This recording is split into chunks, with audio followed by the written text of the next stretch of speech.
Adventure, exploration, intrigue. These are but a few of the things a Pathfinder seeks. From the far-flung corners of Galarian, in exotic locations, dangerous dungeons, and unearthed tombs, legends will be born. These are the tales of the Glass Cannon Pathfinder Society. Welcome to Disorganized Play. Yo! Oh! Is this on? What's going on, everybody? Is this happening? Are we doing this? We are actually doing this. What's up, everybody? Welcome back to Disorganized Play, the most disorganized show of them all, as you can hear from our show open. Welcome back to Pathfinder 2nd Edition Dungeon Crawls with my friends. My name's Joe O'Brien. I'm here today with Jared Logan, Cindy Emanuel, Mary Lou, and Rob Kirkovich. Yo. So excited to continue our adventures, but before we kick it all off, Sydney, I need to ask you, do you have signed paperwork from Cillian Murphy allowing us to use his likeness? That's actually him. To appear on the stream? This seems wildly illegal. It's actually him, and he just is a big fan of Glass Cannon and asked if he could. He's not talking right now because he just got off filming for 28 Years Later, which is coming out soon, apparently. He's tired. So he just whispered in your ear. It's cool. He's just tired. I'm just going to stand back here. Just leaning against this. Yeah, that's his vibe, though. He's so moody. You know, he doesn't need to talk. Exactly. Xavier bought this when I was out of town when we were on tour with Glass Cannon, and he bought it off Facebook Marketplace for me. And then I got home at 1 a.m. and went into the bathroom where he put it purposefully to scare the shit out of me. After like 12 hours of traveling, I opened the bathroom door, I screamed, and I went to the bedroom, and he was in bed like, did you see it? So he knows I love Cillian, though, so it was a very thoughtful gift. Wow. Well, that was going to be my next question, which was this do you like Cillian, or was this just I had an opportunity to get a life-size cutout of someone and I took it? You know? I actually really like Cillian Murphy. He's probably one of my favorite actors right now, but Xavier said, I guess the guy on Facebook Marketplace got it for free from Ireland for St. Patrick's Day for a party in New York City. Wow. And he was just I'm just going to sell it for $20, whatever. So Xavier bought it. And now we own it. So come over anytime, guys. Come over Another anytime. man's trash is Sydney's treasure. Yes. Ireland's trash. Don't come for Ireland. No, he's Ireland's most beautiful boy. He is. Yes, Love him. yes. This is true. But they were happy to send it off, I guess, to America for nothing. What's up, everybody? Welcome back. We are continuing our exploration under Krygor Manor today. I'm super excited. It was a month ago when we got together to play this. Rob's first ever Pathfinder 2e session. Rob, how'd you feel about that? How'd you think that went? I had a blast. Good. You know? Good. I feel like I just got to brush up on some basic math skills. And Yes. I'll get there eventually. I was cramming on the plane yesterday on the way back home. Just every Pathfinder, I was just smashing the iPad into my head, trying to get all the rules back in there. Very excited. Where did you go on a plane? Sorry. I visited my parents in New Orleans. And so let's consider the Big Easy. Well, not when you're visiting your parents. It's the big hard. It's the big stressful. The big difficult. I call it Treme. That's that's a certain area, but I think you should apply that to the entire city. I call the whole thing Treme. Good times do you did love not roll. jazz? Do you love jazz? New Orleans jazz? Oh, as there's much as I nothing do? more Rob Kirkovich than jazz, than dancing through a street with a tiny lace umbrella, than eating crawdads. Yeah, it flows through my veins. Hell yeah. Can you say Did you have I guarantee? No. Fair. That's a no and.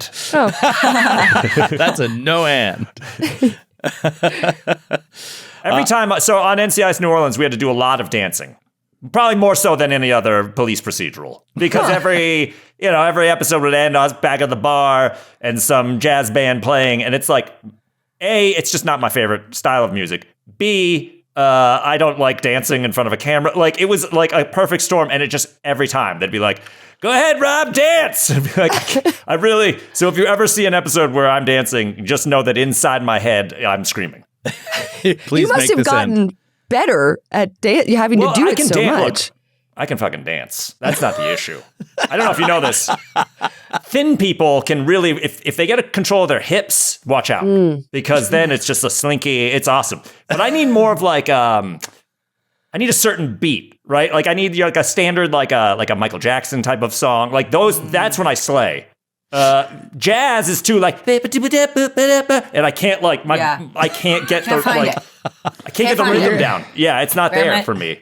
My Can't feet catch don't it. know what to do. Gotta catch on to it. I need like a Where we at? steady, quick thing, and that's like, and then a tuba fucking comes in. And how do you dance to a tuba? That's fair. That's Yeah. fair. You can't. There you go. Did anybody ever say anything? This is how you dance to a tuba. Oh, there we go. That's more of like that's like a polka. That's like a polka. Yeah, that's like you're at Oompa an Loompa-esque. Oktoberfest. You can do that. I'll be honest. That's how I dance to everything. This is how I dance to Michael All Jackson. shoulders. When in doubt, do the tuba. Yeah. Did anybody actually comment on your dancing on set? Was ever like, Rob, look more natural? The director. I did get a little bit of that. Like, we could tell your smile is real fake. Just this Please smirk. pretend to be enjoying yourself. Yeah. And then I usually just like point at somebody else. Like I was like, my character was laughing at somebody else's character so that I wouldn't have to dance in that moment. Sure. But yeah. But since I was like Why the were you funny guys one, they're always like, just dance dancing? more. Can I ask why you guys are always dancing on a cop show? Because it's New Orleans, baby. And even in the face of death, at the end of it all, you've shot someone to death. It's dance time. Because Jimmy Buffett's in town and let's get him on stage. Are you guys dancing like in the precinct? No, Like, we where- so Scott Bakula's character owned a bar, which I thought was like a really cool idea for one of these shows where it's like it always kind of ends with the main characters getting drunk and partying. And it was like a hangout spot for us. So we were always at this bar and they would get like local bands and stuff to come play. And then That's That awesome. is kind of fun. I met Dr. John. He played. That was kind of fucking cool. So there was some good opportunities there, but I can't dance That's to very that cool. shit. Yeah. And cops love to dance. Cops love dancing. I'm from a long line of cops. Oh, sure. My father was a cop. His No. father. Jared. My Jared, sister stop. is a cop currently. Jared. Okay, let him go, but don't believe Okay. him. Have you seen that show Chicago PD? Uh-huh. Okay. That is based on my family. Oh, yeah. Is it? Okay. Instagram loves to feed me like little clips of shows like Chicago PD all of a sudden with no context to what the episode's about. So I'm just getting like horrible moments from procedurals where there's like a woman trapped under like a semi truck and all of the cops are just like mad at each other. They're just mad. And then the clip ends and I'm like, really hope she's okay. And I just move on. So that's based I on get your that. family? What What are you doing in Crazy. Chicago PD in your goddamn feed? Are you 67 years old? Jared, all it takes is one wrong click where I was like, I wonder what movie that is. No, it's Chicago PD. Oh no, I've ruined my algorithm. And now it's all Chicago PD or the firefighter shows, whatever those are. I don't know what Also those are. Chicago. Chicago Fire. There's a Chicago Fire. There's a Chicago verse, I believe. It's the accents. Yeah. It's a lot. Now there's Yeah. a 911 verse. Yes. You know. Now The that I know I it's Chicago get, I get that, versus- but for medical shows, Oh Yeah. yes, all the medical shows as well. 3 minutes at a time. It's the MCU for senior citizens, the Chicago verse. But now that I know it's your family, Jared, I'll keep clicking. Yeah, you know that show Blue Bloods? Yeah. Uh-huh. Also based on my cousins. I'm surprised there wasn't like some sort of lawsuit. Yeah, we're pretty. Why haven't they we- had you consulting on the show then? I How come you have. haven't been on it? You I'm have? on yeah. it. I'm on it. Oh, you're on it. You're Yeah. on it. Wow. Who do you play? Occasionally. Always in a ski mask, I'm the, robbing a gas station. I'm the cop at the desk, you know? I was like, it's a madhouse in here again I don't have tonight. time. Yeah, he's in the back. Hey, look, I got like 5 things going on here. It's like I'm looking at my phone. That's exactly Five what it's things like. going on. There's somebody with like a I got pink 5 things mohawk going who's like getting booked and like thrown down on the desk in front of you. I'm like, another sunny day in Chicago is what I said one PD. time. Yeah. As they punched a perp in the face. Yep. I said, another sunny day in Chicago. I got 30 pimps to book here. I got no time. I'm also talking like I'm from a different city. Yeah. Hey. One time they took a perp in and I said, the Windy City.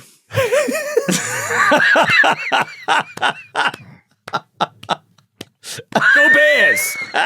And that was an ad Windy lib. City. That was an ad lib, which is incredible. And then Yeah. Just amazing work.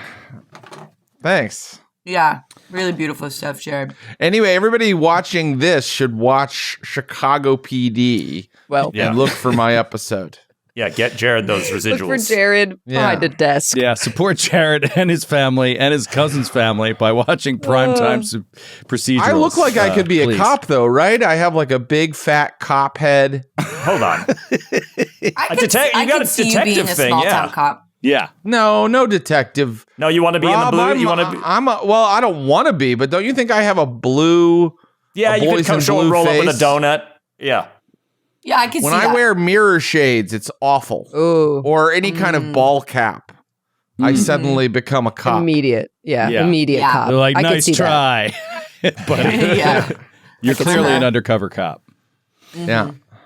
Well, Yeah. as much as I would hate to interrupt this with any Pathfinder, I need to get into it because I'm very, very excited. We played a month ago and started a new little series here. We started new characters, delving into a new dungeon, and we just said, hey, let's do no backstory, dive right in, and just see what happens. We had very little prep time, and as we dove in, we saw, the characters came to life. The adventure was super fun. I had a blast, and I couldn't wait to get us all back together again to continue this thing. And we're going to do that right now. I want to once again shout out Adventure a Week Games, who helped us find this adventure. Not helped us find this adventure. They created the product that I stumbled upon, and I highly recommend you guys check this out. It's just it's 130 or 140 mini dungeons in one book. It's amazing. And it's over at Adventure Week Games. They have a Pathfinder 2nd edition mini dungeon tome. And this comes from the mini dungeon tome 2. So there's 2 of them now. This one called Under Krygor Manor. And yeah, it's just good stuff. So, I like to support these kind of game developers and creators that are making this stuff, so please go and support them. This one, I don't think I mentioned it last time. This particular scenario is written by Thilo Graf and Michael O. Holland. Sorry, Thilo, if I pronounced that wrong. Thilo or Thilo Graf and Michael O. Holland. Very cool little mini dungeon here that we're in the midst of. I thought there was a chance we could finish it. Then as we were getting in, I was like, oh, that's not happening. We're going to have to get back together for this. So to me, this is pretty awesome. We'll wrap it up today, but it's 2 pages in a book. 2 pages. And it's actually a page and a half, because a half of one page is the map.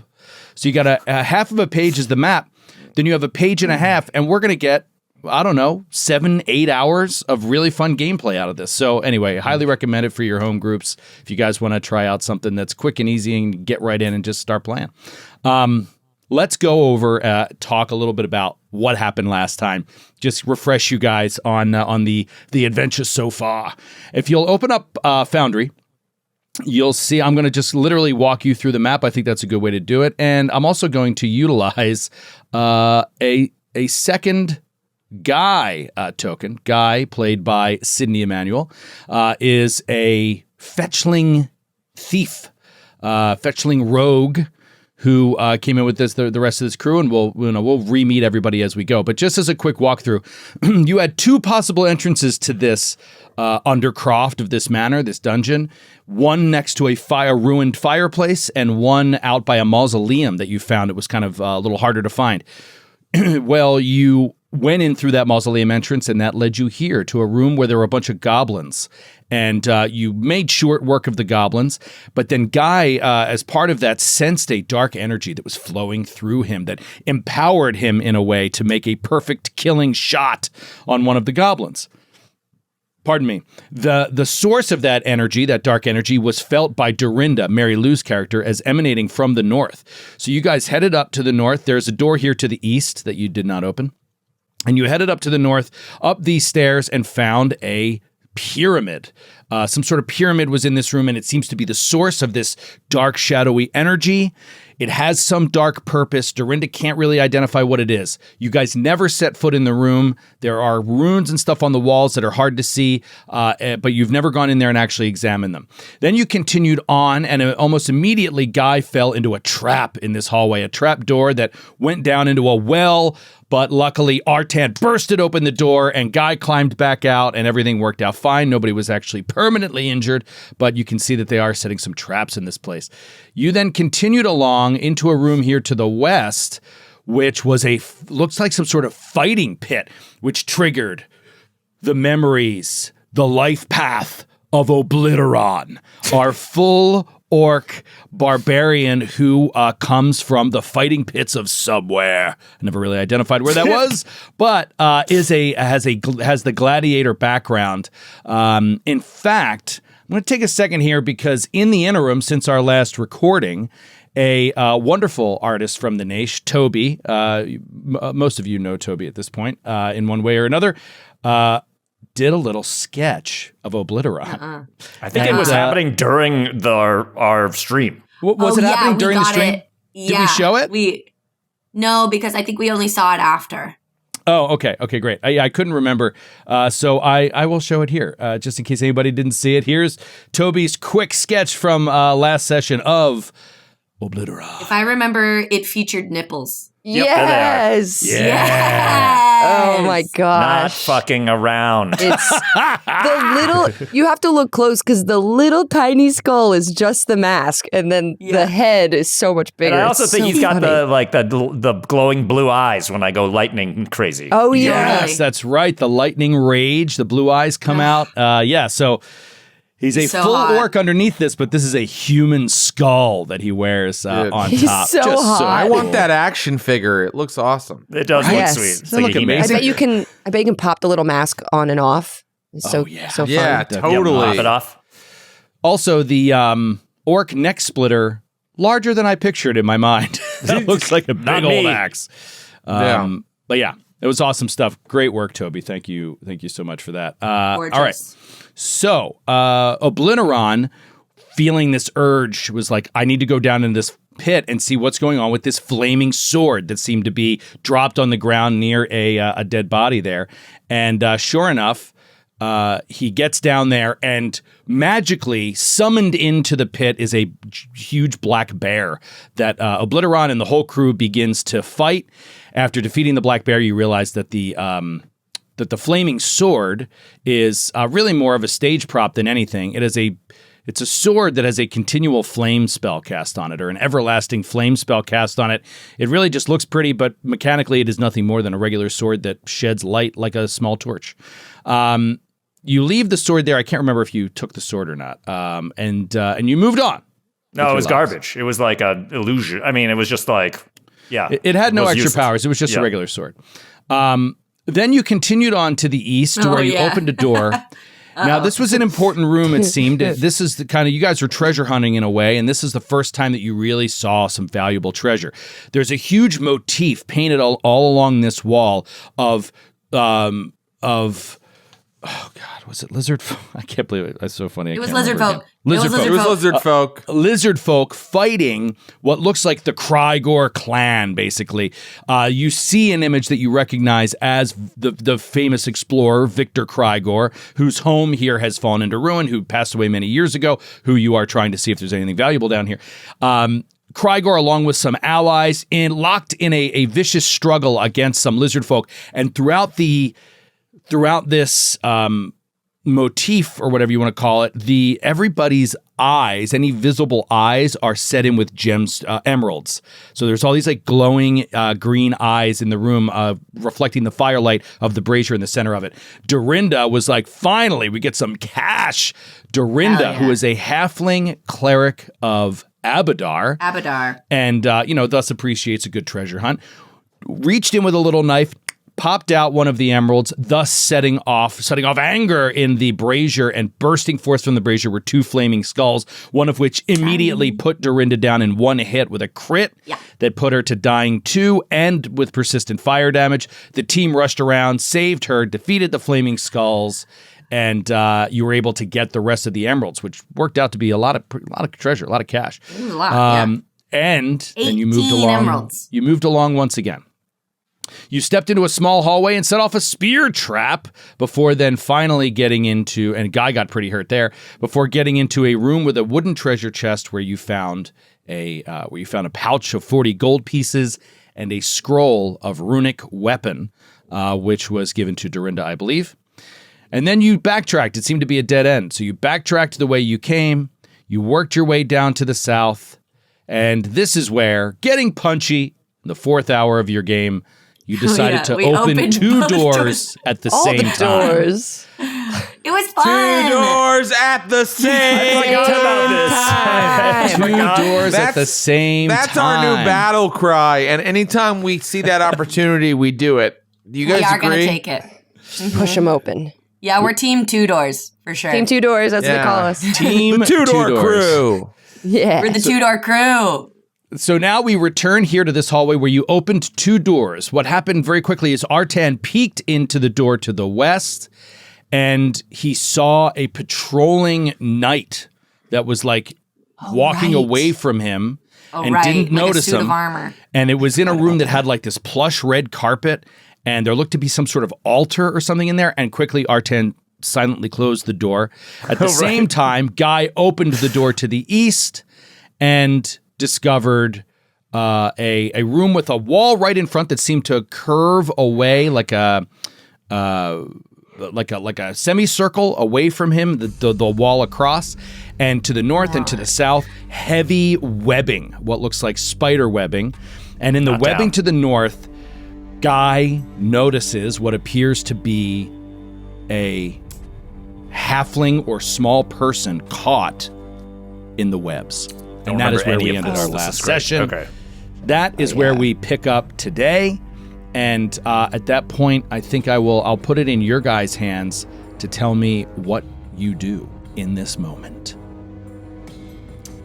Yes. So I communicate to the rest of the party that there is some sort of armored guard in the chamber beyond the western door. Guy turns around when you say that, and he makes hand gestures to his room that he just opened the door into, which any other rogue would know means like spider, victim, big room, like the full dimensions of the room. And it looks a little something like this. What? What are you saying? I don't. What are you I saying? don't understand. You're dancing. I love What it. are You're you? dancing. Did I have a British accent? Does anyone remember? It was I'm not overly dance- American, from what I recall. Accents changing between episodes is a glass cannon calling card. Time honored tradition. Yeah. Time honored tradition. There was a baritone thing to it, and When I also fell in that very pit. clear Kinda talk like articulation. this the whole When I fell in that pit, mysterious. Yeah. Hey. I with an think American perhaps I turned a bit British when I fell in that pit. Oh no. Remember no. that? The well that I fell into? Something happened. I hit my head so hard. Anyway. Your British personality has surfaced. All right, somebody said my accent was Patrick from SpongeBob. Thanks, Curdy Bird. All right, I'll go more for that. Yeah. All right, so... That is not what Guy sounded like. That's not what it was. No. Guy sounded he tough sounded and hot. confident. He sounded Yeah, sounded Guy hot. sounded hot. Yeah, Dorinda was super into him. Like, right. Yeah. Okay, all right. You're my backup option. So Thanks. Don't depend you, on that the doesn't viewers. You're right. Don't I have listen to them. They don't know what they're talking about. It was like how you would imagine caramel would sound like. Don't listen I to love Rob that. either. I love those voice actor notes. Thank you, Rob. I'll No think problem. about caramel and what that would There be you go, like in yeah. a voice. There appears to be spiders in this room. What's that? And You got it. perhaps- Back. Perhaps a victim is trapped. Oh. Obliteron, Artan, Dorinda, I won't move ahead without your go-ahead. Tell me what to do. A victim. I do not like the sound of that. Are they alive? He peers in. Hard to say. They might have been already devoured by the spiders. If We there have are to any go. left. They might be in trouble. And I'm going to run toward the eastern door. All right, Artan. I'm not going to go through. I'm not the going to go tiger, through. a human Vudrani monk, a shaved head but young, maybe 20s, and weaponless, pretty much gearless, just kind of wearing a robe, moves quickly to the east. Before we get into some shit, Joe, what are our hero points at, or bottle caps? Or Your whatever? bottle caps are at 1. Everybody has a new, fresh bottle cap for the sesh. Okay. Riash. We have to save this person. Let us go. Do we don't have to, is what I'm just trying to, like, emphasize. Because if we Karma die, demands it. Okay, well, Abadar demands that I be logical and commonsensical and live to see another day. So, If but we sure, all take a work look together, in. I'm we'll be right behind safe. you. All right, Okay, I'm right great. behind you. Who wants to go through first? Is Guy going to go through first, or is Artan? I get Guy. I can go too. The big ass barbarian can go. I don't give a shit. Guy's been kind of going first. Guy's Actually, going to go? yeah. You know what? Obliteron. Ugh. Perhaps you should go first. Every time I've tried to unlock a door or disarm a trap, I've been stabbed or fall into a well. I know when I'm beat. Why don't you step ahead? That's because you always do cardio and never strength training. Keep going. You sound like my personal trainer. I have All a right. thing about spiders, though. Here we go. Then open the door. Right. Remember, Mary Lou, you need to control Obliteron. No, wait. I might be able to do it that's now. right. I might be able to do it. Hold on. Let's test I don't it. believe you. I've learned that if I have my laptop fully charged, then it never starts to whir and make crazy sounds during any of our little fun times together. Rob does streaming on a Commodore 64. I do. I try my best. It's mostly abacus over He's here. got his Nintendo DS hooked up. Yeah. Yeah. Yeah, but he's doing a dual monitor thing where he's got the chat on a TI-89 Yep. graphing calculator. It's great. Everyone's in pure. What is it like? What it's RGB or whatever the. When you could like the PC where you could just change it from green typing to brown typing to white typing. Those are my 3 color options. Okay, you guys look great. So I can move it. I've moved. Awesome. Wow. Yeah, I see that. Well done. Obliteron thanks, guys. begins to pass through this door to the east. It is completely dark in here, but Obliteron, being an orc, I got has dark vision, baby. and can see well in this light. You see some light spilling into the room from the hallway, which will allow you to get some what do you call it? Some color in your vision. But anything outside of that is black and white. That's how we imagine dark vision in this world. It's monochromatic. In your monochromatic vision in the distance, you see webbing all along the walls and floor and ceiling. And you see a body that is heavily webbed and seems small, almost childlike, hanging up near the ceiling, which is it on about the one- 15 feet up. On the north or on the south side? On the north side of this wall as you're facing. Okay. All right. So I'll start to Wait 1 second. Do we need? We're all gonna go in. It's not just Obliteron by himself. Do we need lighting? There is no I light can in do here. that. Okay. Do light. Let's Are all you go guys in trying behind. to be sneaky? Let's be sneaky. Yeah. Let's be Well, sneaky, then but maybe we you need don't light. want light. All right, you want some light. All right. I think we should have light. I'm gonna cast light, my cantrip, on Obliteron. Let's talk about light. Let's talk about light. I got the rules wrong in the first ep because I forgot about the remaster light, which is way better than original light. You can just cast it on a friend. I was right. Yeah, but it sort of like hovers over them like a globe, like a Cool. It doesn't. They don't emanate light. There's just like a ball of light that follows them around, Like a and you can do balloon. multiple balls of light. So there you go. That's so funny. I don't need a personal ball of light as I have dark vision. So if you want to put it somewhere else. I'll So go it would in just behind. be Artan and you, Dorinda. I'll right. I think I've already I'll got go one. in. I'll go. Oh, you've got one? Yeah, I think you both already have it actually. Okay, great. Let's go. Okay. Go ahead. Okay. Go ahead, Obliteron. I'm right behind you. Okay. Everyone move your piece how you would like. Move your token how you're moving narratively. Where and how you're moving narratively. I'm going to go check on this child body. Okay. Okay. I'm trying Go to stay ahead, behind Obliteron. Going this way. Okay. All right. There we go. Obliteron, you start walking up to the north to this body. As you get closer, I rolled a secret perception for you. You notice that there seems to be a weapon on the ground, a small weapon on the ground, and some what looks like broken glass. Guy, you see the same. Artan, you see the same. You see a what looks to be.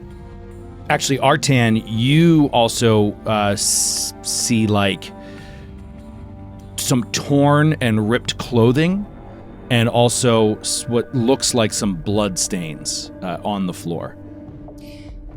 Joe, if you count my perception as looking for like a trap, I get a +1 to perception. I think that's where Guy's head is at, is like, yeah, spiders, that's the obvious thing, but perhaps there's more traps in here that we're not aware of. So he's also looking for traps. Also looking around for traps. Guy, you don't notice any traps. All right, he stays silent. He's sneaking. I'd like to use my. We use perception to look for traps, right? That's right. Yeah. Okay. Yes, I believe you had a 3-minute monologue last time about perception. For everything. Yeah, perception for everything. Okay. I'm going to go and look at the pieces of glass. Okay. Artan, you walk up to these pieces of glass. As you bend over, it looks to be... I think you could put together pretty quickly that it is the remnants of 2, or maybe even more, broken vials that would have kind of held some sort of alchemical substance or a potion or something like that. This sort of seem like classic vials, and their kind of stoppers are there too. You can find in the darkness as your light over your head is emanating the area, and you start to see it a little bit better. Very good. I'm gonna sniff the glass to see if I can tell what was in them. Oh my God. Okay. Do you have crafting? Probably not. My crafting is +0. Untrained. Yeah, so this is something, alchemical crafting is not something you're trained in, but you could recognize a vial, but I think by smelling, you're not really able to identify what's there. But you do get some lingering sense of something that's not just the regular air around it. It's not completely devoid of scent, but you can identify it. It doesn't smell particularly acrid or acidic or anything like that. It just sort of has an odd odor that you can't quite place. Let's check the body and see if she's alive. So yeah, the body is where I'm But pinging, first, which these is broken glass bits. yeah. Well, I'm Yes. sorry for checking as to whether there might be some sort of trap or strange chemical in the air. Don't worry. I checked for traps. We're good. And that Dorinda glass sees the body. is not important. Dorinda sees the body and she goes, I hope it's not a child. I hope it's not a child. I hope it's a halfling. I mean, it would be so sad if it was a child. That's right? so dark. Why are you I even wouldn't be able bringing to that handle up? that. That would be You rough. want That's awful. Why would that You be? would also- bringing that up. You would a I'm just rather saying. it specifically be a halfling? Do you This isn't Delta Green. I'm just dead kid in a really, web. I'm just hoping it's not a child. I hope it's that's all I'm hoping. What should we do? Cut them down or? Yes, cut them down, but take your time. Why do you? Don't hurt yourself cutting them down. Guy turns to the corner. She's so mysterious. I am. I don't understand her. But I want her. Artan's gonna go get the kid down. Oh. All right. Use that Not a kid. nimble Open. monkness. Okay. The kid is right where I'm pinging, so it's still about 10 feet away from you and kind of up the web a little bit. You can barely touch the bottom of its feet. And so Artan... Well, being a monk, I'm very good at acrobatics. So what I would like to do is like weirdly wedge myself into that corner in kind of an interesting way and reach over using acrobatic skill. Okay, this whole area is like webbing. So if you're like, oh, I'm avoiding that web in the graphic, like that doesn't really mean anything. It's not that there's Fair just enough. webs there. Okay, so you fair can enough. kind Is of there a use the way to wall. avoid webs a little bit? No, using the acrobatics? webs are kind of actually in and among even the broken glass on the floor. They're kind of everywhere. Okay, understood. There's really I'm no still way gonna to grab avoid the them. kid. Okay. But you are, keeping an eye out because these webs do seem fresh. It does seem like, these I are... am not keeping an eye out. Just kidding, I am. You move toward the kid to cut it loose, and as you get closer, you see pretty definitively from this range that this is a halfling. You can you notice the halfling's face and ears, and that the... It's not a kid. It's not a kid, and that it is dead. Oh, thank God. And not breathing. You see, it's clearly a corpse as it's hanging out there. So you've climbed up a little bit using the wall. Give me the acrobatics roll, please. Oh, okay, we are doing that. Dope. Acrobatics. I rolled a... Hold on. 14.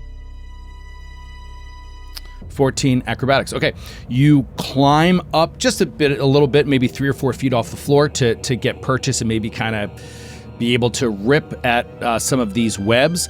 And all of a sudden, before you can even process which webs you exactly have to break, you feel the slightest little tingle on the edge of the webs that you're hanging on, and it's just like...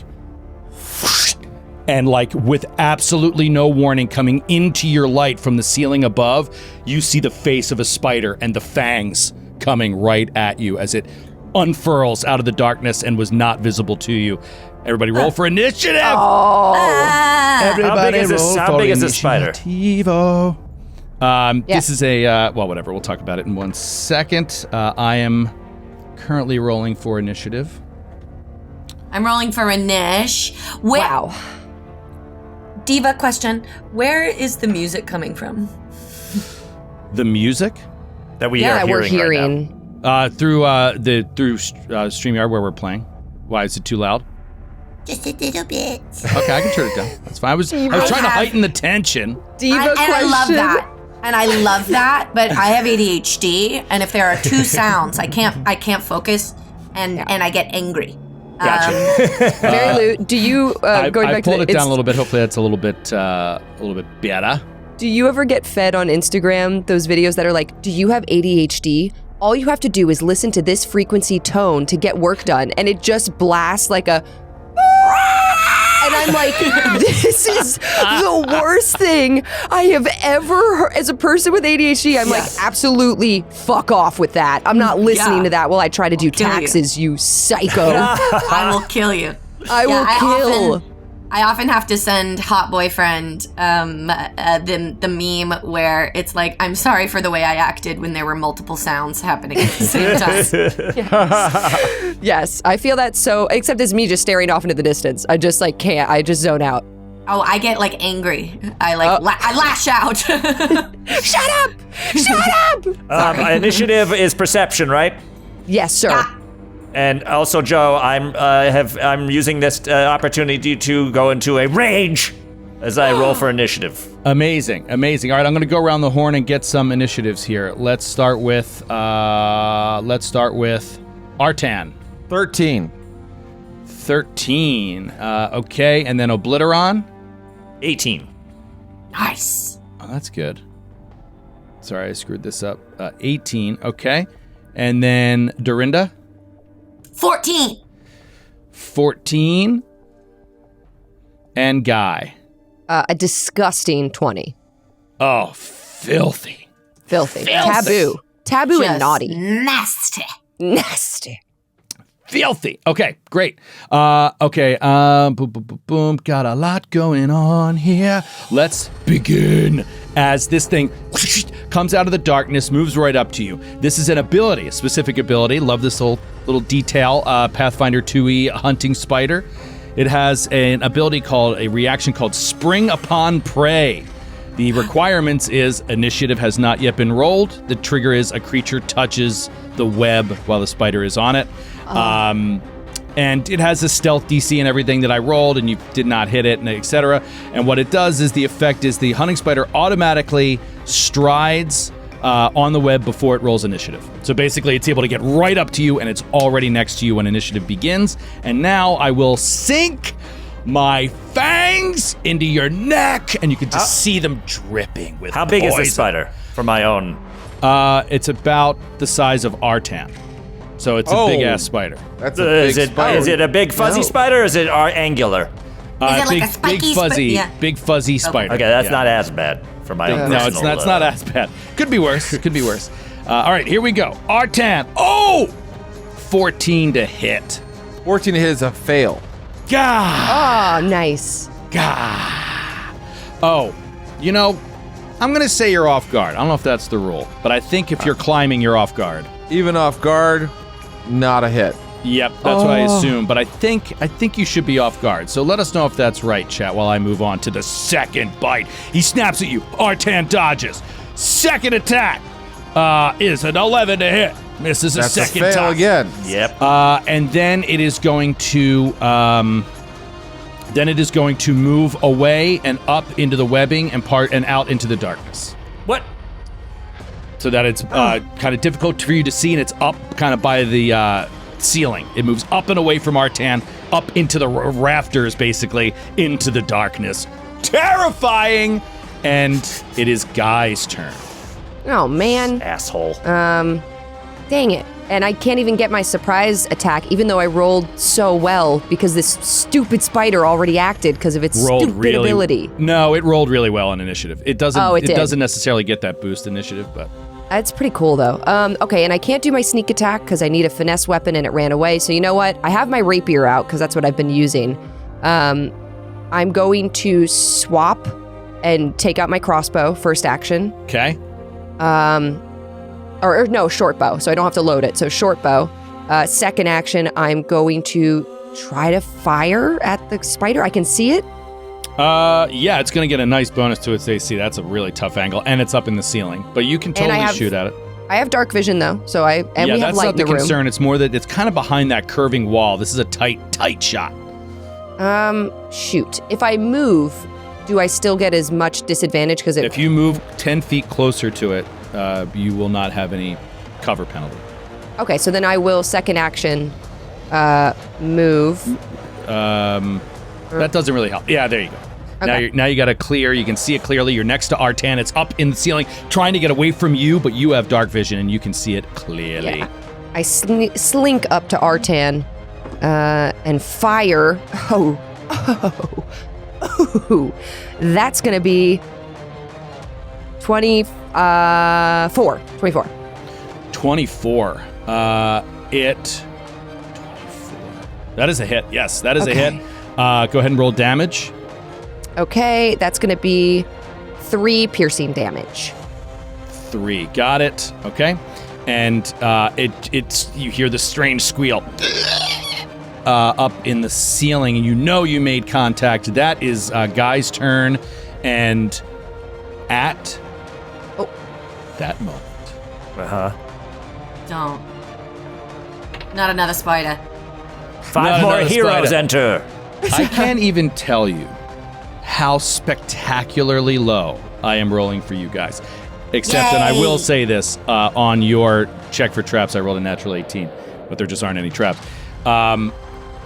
Dorinda, we see you looking at Guy, admiring his shot, and as we the audience, see you not looking at the spider that is just crawling slowly up behind you.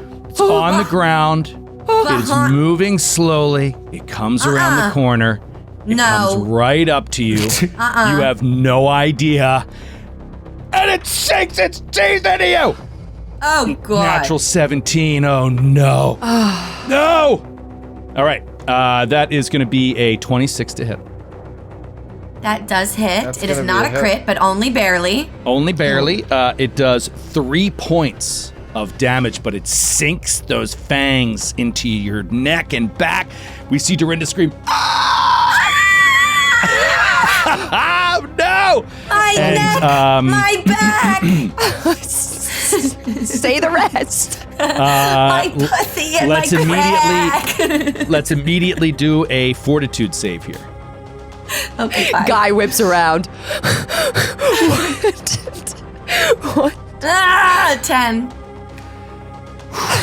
Oh no, Dorinda, you start to feel the effects of a poison working its way through you. You take 2 points of poison damage, and you are off guard as your balance starts to get strange. And yeah, you're not, let's see, off guard. All right, I got you off guard there on Foundry. Beautiful, love Foundry. And that is its turn. It needed 2 moves to reach you, and then it bites. It is Obliteron's turn. Okay. So now Dorinda's sort of blocking my path to attack this new spider, I'm guessing, based on this map. Yes, she's in between. Yeah, so that's really kind of a tricky spot. Yep. You could delay, wait for Dorinda to move, then move up and attack it for sure. He couldn't stand in that square to my east.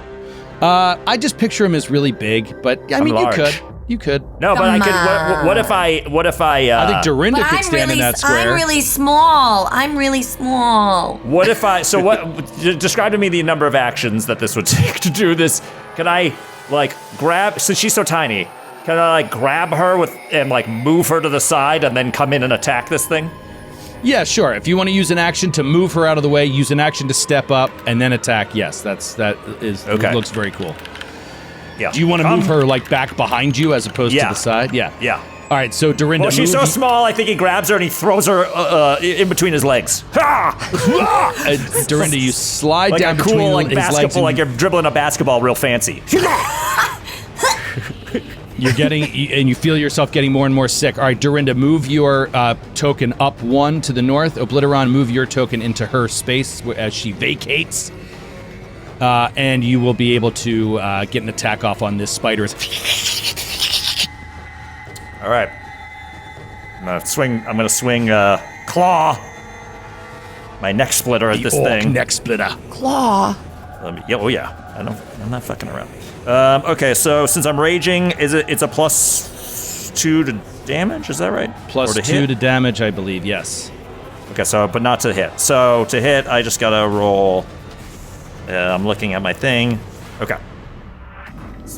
Joe, correct me. So I'm adding +8 to hit on this, or that's just the damage? Actually, I'm sorry. So you're rolling +8 to hit, and I believe that you are doing +4 electricity damage as your rage triggers lightning throughout your body. I didn't specify that I was doing the instinct rage thing. Is that a separate action or something? Not according to the sheet I'm seeing here. It looks like whenever you rage, it says 5 temporary hit points, +4 energy damage, 10 rounds per, combat, we learned. Okay. Okay, so I'm doing a +8 to hit, though. And then you're saying +4 on the lightning damage. Yeah, let's just do that for now. That's what the sheet is saying. Happy to be corrected by the chat, but let's rock. Okay, so I rolled a 13. I'm adding 8. That's 21. 21 is a hit. Yeah. Fantastic. Now I'm rolling a D8. Bear with me, everybody. Rookie Kirk. Yee! That's I rolled a 1. That's fine. Plus 5, right? Actually, plus 7 because of the rage. So that's an 8, and then plus 4 for the lightning. No, I have it here as plus 4 slashing, plus 4 electricity. That's what it says on your sheet. What the fuck am I looking at? What's this 1d8 So it would plus be 9. 5s? Okay. Yeah. You guys just tell me. Fine. 9. I think let's just do 9 for now, and we'll see if it's wrong. I mean, typically, whenever I question the sheet is always right. So just describe. So I'm looking at the sheet. It's got the melee, plus 8, plus 3, minus 2. That's the if I hit 3 times in a row, right? Then in parentheses it says 1d8 plus 4 s. Slashing. Yep. Slashing. Okay. So right. So that's the plus 4. Got it. I was looking That's at the wrong. Okay. 1 plus the 4. Oh, and then the damage then- goes up because of the forceful thing. That Right. explains that. Got it. Now, when you're raging, that changes your damage to 1d8 plus 4 slashing plus 4 electricity. That's what I have on. Right. Okay. So 9 damage. So 9 damage, 4 of which was electricity. Bad. That, I believe, doesn't proc any particular weaknesses or anything in the creature. Just the straight damage goes through. And, you deal 9 points of damage to this thing, which hurts it a lot. It's very, very hurt. Right. And that was my 3 actions. That right? was your 3 actions. Dorinda, you're up. You're not feeling so hot. I'm not feeling so hot. I am going to the first thing I'm gonna do is go ow and cast my cantrip Daze at the spider who bit me. Okay. So that is a basic will save, and I'm pretty sure beasts and creatures do not have good will saves. So okay. Oh, God. All right, well, first I'm going to roll this will save. I rolled a 19. God damn it. That's a success. Sorry. So you take what's half of 3? 2. You take 2 mental damage to your little 2 spider brain. mental damage. I feel like I remember spiders being immune to mental stuff in 1E. I'm not seeing that anywhere here, though. Until I hear different, I'm taking the damage. So this is the one that Obliteron is fighting, and you deal another 2 points of mental damage. It starts, 2. swinging its legs strangely in space in front of it because it has no idea what's happening to it. Its mind is being torn asunder by Dorinda. Yes. What do you have 1 action left, I believe, right? Yes. Okay. I've never played a healer, so is there anything I can do to help me with this this poison, right? Can I try and shake it off with an action, or I'm sure I have like my first aid, like my healer's tools, or Yeah, just use the shake it off action. It makes Shake it off. poison, Shake it off. it makes poison Taylor go Swift. away. And Yeah. shake it off, you just roll perception, and if you Okay, hit it, great. it removes poison. Poison just goes Okay. away once you shake it off using perception. that's what I thought. That's what I thought. Perception, you can perceive what kind of poison it is. Yes. So I'm gonna say no. You can do it with an action called Treat Poison if you have your healer's toolkit in your hands right now. You can Okay. attempt to treat the poison.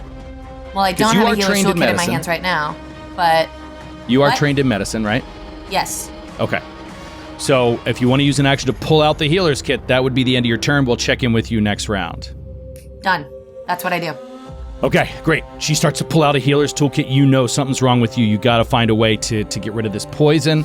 And we move to Artan, the tiger, who so Artan. deftly dodged 2 strikes by the spider. Yeah, Kung Fu style. Artan shouts, "Form of the pouncing tiger," and then goes into. Yes. wow. And then Sorry, it's just one more detail. Just remember, you know what? I can actually do this. Here we go.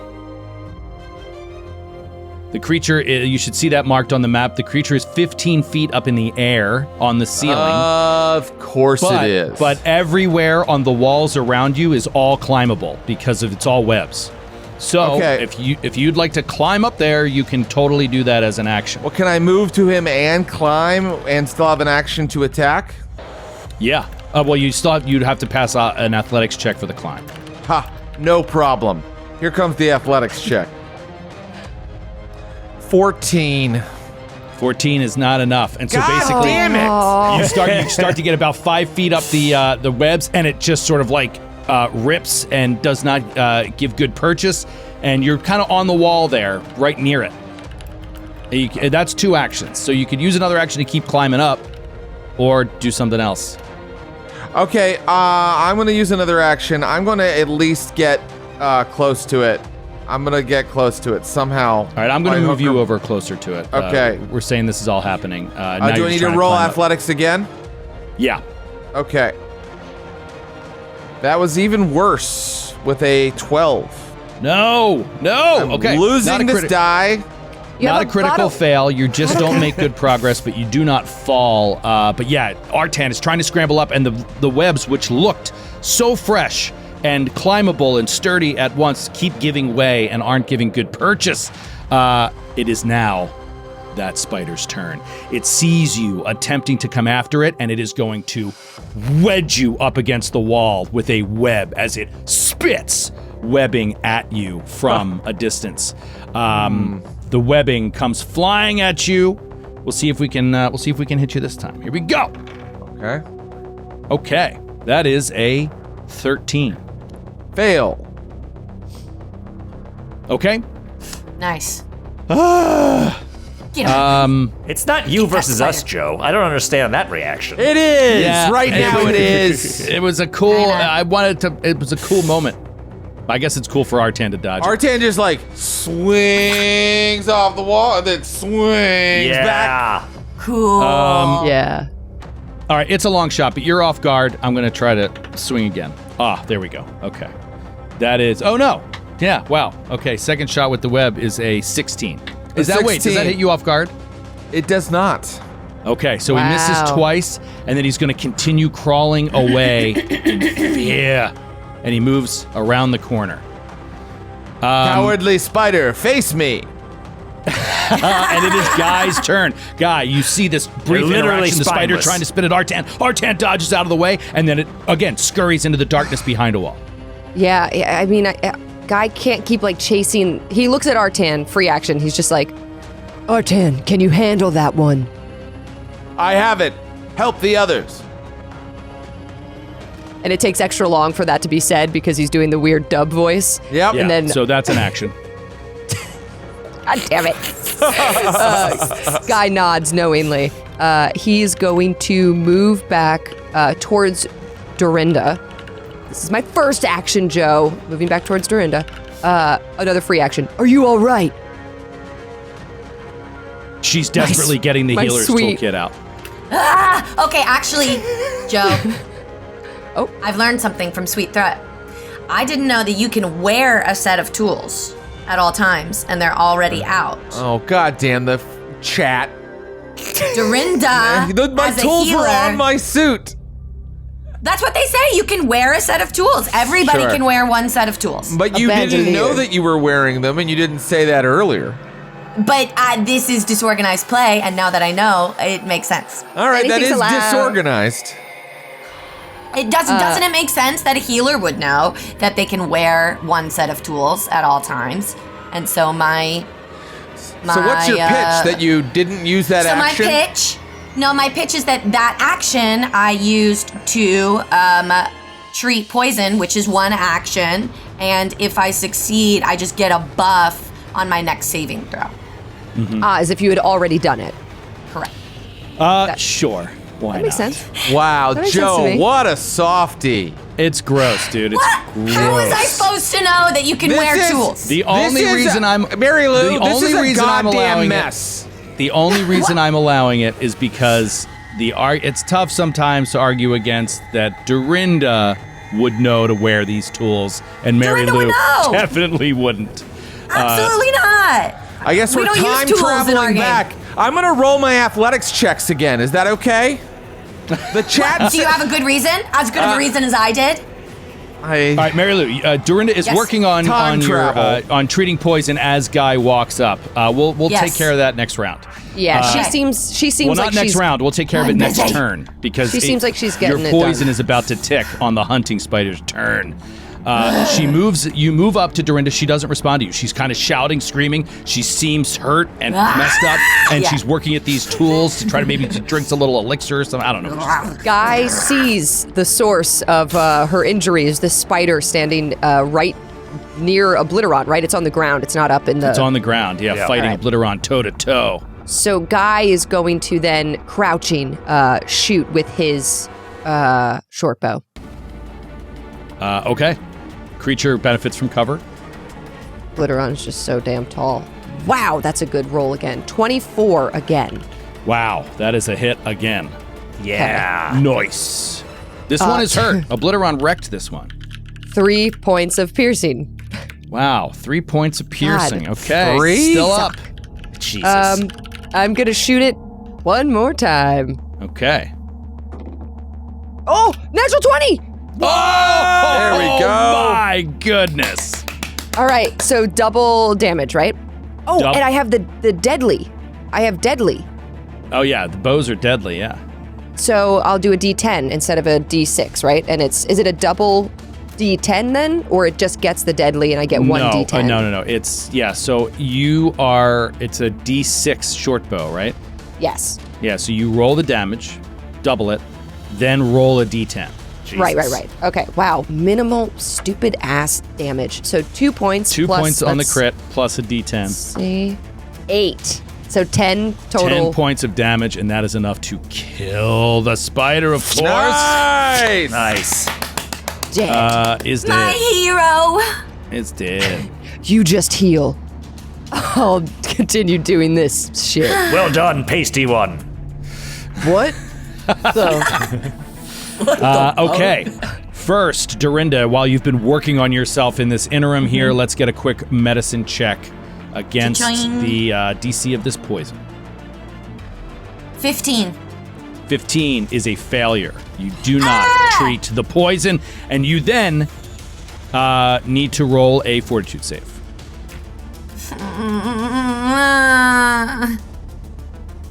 10. Again. That's the exact same roll. Oh dear. Okay. All of a sudden you start to and you start to get woozy and your vision starts to starts to blur a little bit. 5 points of poison damage.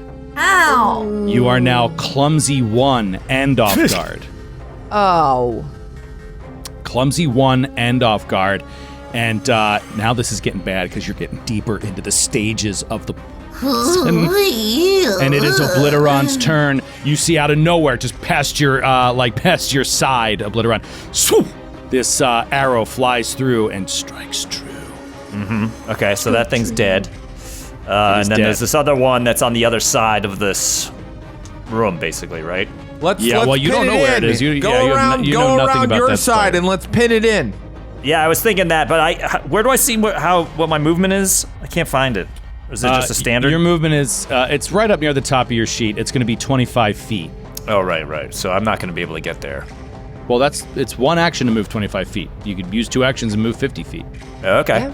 Yeah, let's go. I'm going to run around the other side of this. I'm going to go south. You're going to run around the other side. Okay, so that'd be 5, 10, 15, 20, 25, 30, 35, 40, Right. 45. Getting around the other side, Obliteron, you see the spider up at the ceiling, but it's not reachable for you right now. Shit. I can't throw this axe. Do you have a ranged weapon? Just get it out. I have a javelin. Get it out. Or should I get over here and raise my shield so I protect myself slightly? That's fine too, of course. Yeah.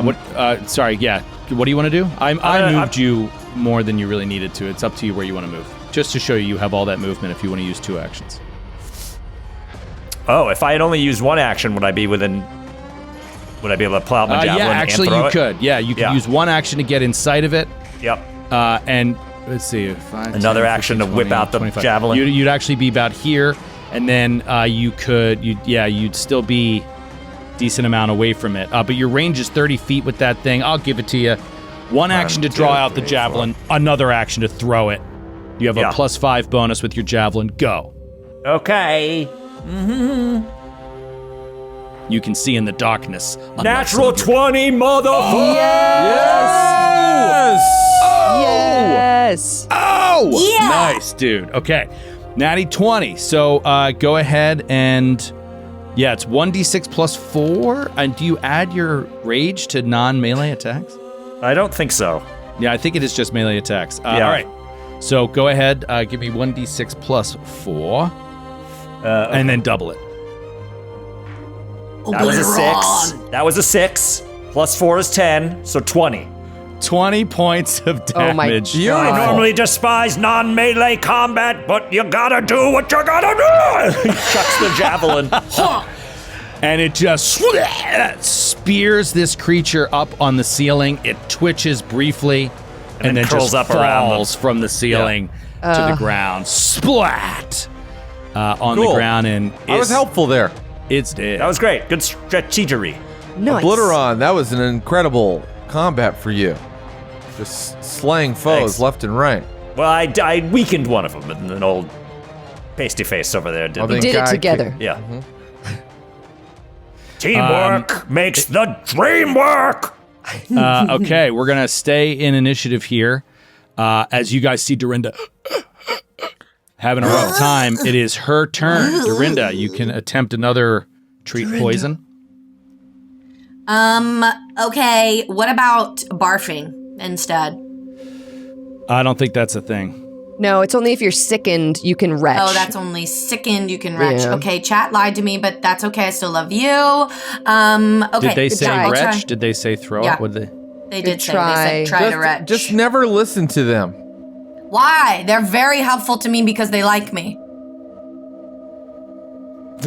I think because the spider bit you. I don't think you can throw Yeah. up what's in your blood. Makes perfect sense. Yeah, I'll try another treat poison then because it says I can't do it until it gets another saving throw, but it's dead. So, Basically, all that thing is that that is the Yes! time in the round when you were rolling it. So 24. 24 is a success. So what is the success condition? It is I plus get 2 a circumstance bonus to the plus next 2. saving throw. Okay. Yes. Now we go to. I don't think anybody else can treat poison, right? Is anybody else trained in medicine? I am not. You'd have to be trained in medicine. No. Nope. I hold Dorinda's head. You're holding her, and she's dying in your arms. She is doing her best to help herself. My goodness. I have a healing potion. Does it do anything? Can I give it to her? I mean, that would help her with because you lost hit points on It this, what right? doesn't kind of because potion? it's poison, Yeah. right? It's poison. Yeah. There Yeah. is, if Let you me- have let a me heal healing, first. if you have a elixir of healing, that also adds a +1 to saves against diseases and poisons. Briefly, No, I only have a healing potion lesser. yeah, that does not. That's more healing and does not have the bonus antidote stuff to it. Okay, here we go. Yeah. Big roll here. Please. I swear to God, I rolled another 6. You have a bottle cap. Another 6 for a 10. I'm going to use my bottle cap. Gotta. Okay, turning in the cap. But God, I hope I don't roll. Come on!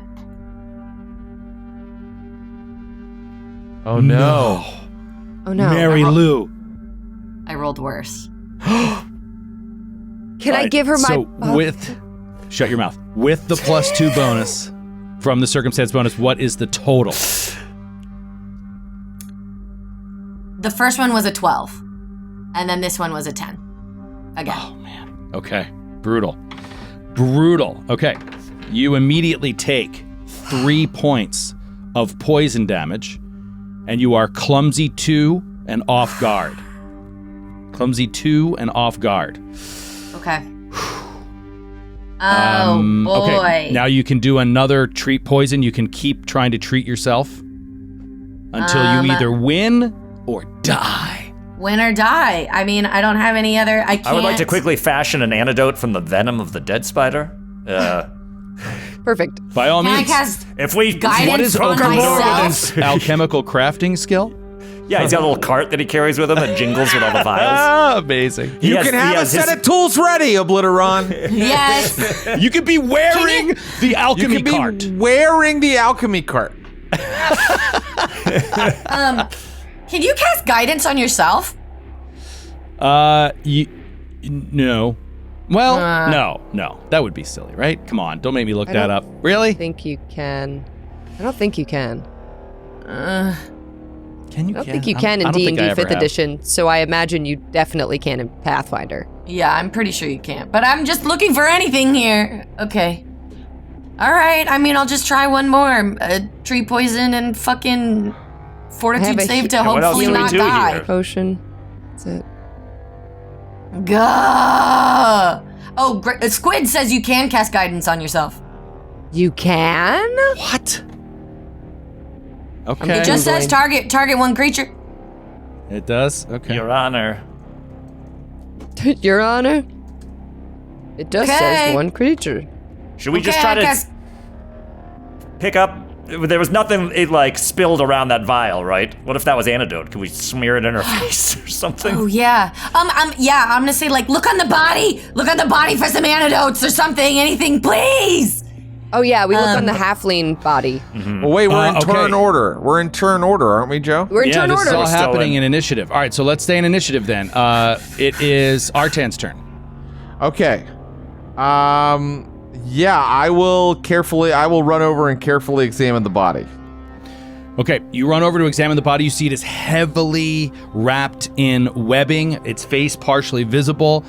If it has anything on it, you would need to start ripping away the webbing and probably get it off this, from hanging from this part here. So in action to rip it down, I go, and then sha, and rip the webs right off. All right, you start chopping the webs off, and the body loosens and rolls down kind of the webbing and thuds on the floor. You definitely see some gear on it, like a belt pouch and stuff like that. But again, it's all covered in webs. Not so that it's in, completely in like a cocoon, but it is like you have to rip away some webs to get into these pouches. That's Artan's turn, and it is Guy's turn. All right, so now that Artan has got it down, Guy looks over. He's going to move over first action to the body and say, talking to Artan and stuff like, what does he have? What is it? And can I pull out anything from these? Yeah, you need to use 2 actions pulling through webs to get the webs off of this stuff. Didn't he just do the 2 action? He just did the 2 action to pull the webs. No, he spent his action moving to it and getting it off the ceiling, and then the body fell down. God damn it. All right, so I will spend my 2 actions pulling the webs You're open. Furiously pulling at the webs, trying to get them off to see if there's some kind of antidote in this thing's gear. There isn't, y'all. There is not. And then you don't know. Talk about a Hail Mary. Hey, Why does would the it be body there have the unless there was exact something antidote important? we need on it? Well, it had vials. It had vials of antidote that broke earlier. We Maybe don't it know has that one that more. was antidote, girl. We don't know what that was. What else would it be, Jared? Well, I mean, there are over 117 alchemical try to compounds kill my in the hope. Pathfinder system. No, Jared's right. It was probably a potion of create spiders, and that's how we got into this whole freaking mess. We're screwed. Is it okay? So that's my turn. 1 action move, 2 action, open the web. Still haven't found anything. What a waste of space. Be sure to tune into Under Krygor Mansion episode 3 coming next month. Today will be this encounter. okay, We'll be pulling the guy off the wall. all right. We can now, do this, I folks. think that we might have missed a spot here because your poison is about to tick, but I don't think that you did your next medicine roll. You've only done 2 medicine rolls, right? 2. Yeah. All right, so this is your 3rd medicine roll. Go ahead, roll that. Death Dreams. Wait, Death don't I Dreams go live. next? Aren't I before Potion her? seller. Yeah, I need sure. your strongest potion. Yeah, sure. Well, the thing is, the poison was supposed to tick before you. Oh, got it. Okay. And but I didn't give her a chance on her previous turn because that's when we started talking about, she was, playing the whole thing up. All right, yelling. so yeah, just give me your roll for poison. Your roll to treat poison. 17. Okay. That is a success. So +2 circumstance bonus, go. Poison ticks. Okay. Come on, baby. 18, and I cast guidance on myself. 19! You can't get guidance on a saving. Okay, Oh, no, a 18. saving throw. Can you? I thought it was just on point of skill it. checks. Whatever, it's fine. Wait, maybe you do get it on saving throws. I feel like this happened last you can session. use She on did it to saving me, throws. and that's what. Yes, you can. I thought you were using it on medicine. Anyway, it works. No. And you That was a 19. you take 4 points of poison damage as you begin to move up in stages back to 0. Okay. And Obliteron, your turn. Wait, what happened with Guy? Didn't Guy do shit? I opened up the webbing on the body. webbing is now ripped off of the Wow. halfling, and So Still cinematic. couldn't. you can get access. Yes, remember. And when you go in initiative, like only seconds are passing here. So Okay, what does so- Obliteron do? so He's Obliteron all the way needs on to- the other side of the room. Can't even see the halfling body. Just sees Dorinda just desperately trying to heal herself. Jesus.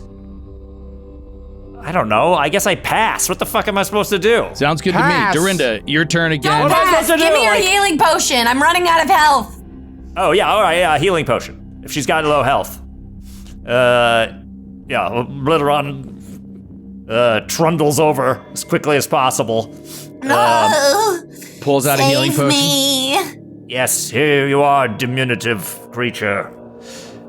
He walks over, pulls out a potion, and feeds it. What? That's a good potion. What was that potion? No, it was lesser. Lesser.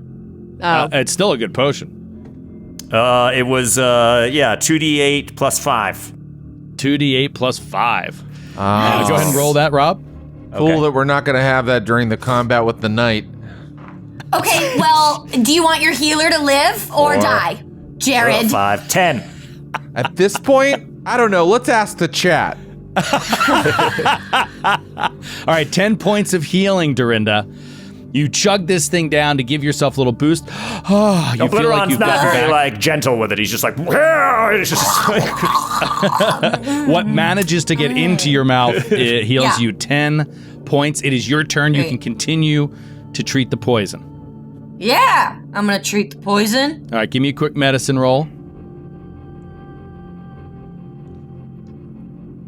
13. 13 failure. R10. Now you can finally get into the mix there. Yeah, And don't you- worry, guys. I'm going to find the antidote that's definitely on this body. I search the body for antidotes, Joe. How many do I find? Well, that's the tricky thing. You do find a vial. Do you know what's in it? I rush it to Dorinda's lips. Oh my god. yes. I'll drink it. No, I don't do So that, one guys. shot. Do it. It's Let's not. go. I'll drink it. I find a vial. What kind of fluid is in it? You find a vial, and there is, it's hard to see by the flickering light, but it's some sort of dark fluid is in it. And you also find like a small little pouch that feels strange to the touch. Not like you would think it's like almost like a coin purse or something, but it doesn't feel like it has coins in it. As you touch it, I would say the first instinct that you feel is it feels like it has sand in it. So those Give are the that to two her, things too. that you find within the pouch of the halfling. And now that you're up close and with it on the floor and everything, you can see on the floor broken vials, a short sword that looks like it's not in particularly good condition, are on the floor. Now, Anyway, you see this and you can pull it out. You know, these two things as one action. okay. See him and pull him out as one action. Nobody has crafting, right? So they would need crafting to identify these things. Is that correct? I got crafting. That's Okay, how I'm and rolling it. Great. Then I rush over with the things to Dorinda and go, will these help? Bag of sand and black liquid. Drink Okay. this and snort that. Let's go. We'll skip Guy's turn unless, Guy, you can identify these things with crafting? No, he comes over also. He just runs alongside. Once they find the stuff, he like goes over with Artan like, well, what can we do? Okay, the poison ticks. You do not have a bonus here. Roll your saving throw. Ah.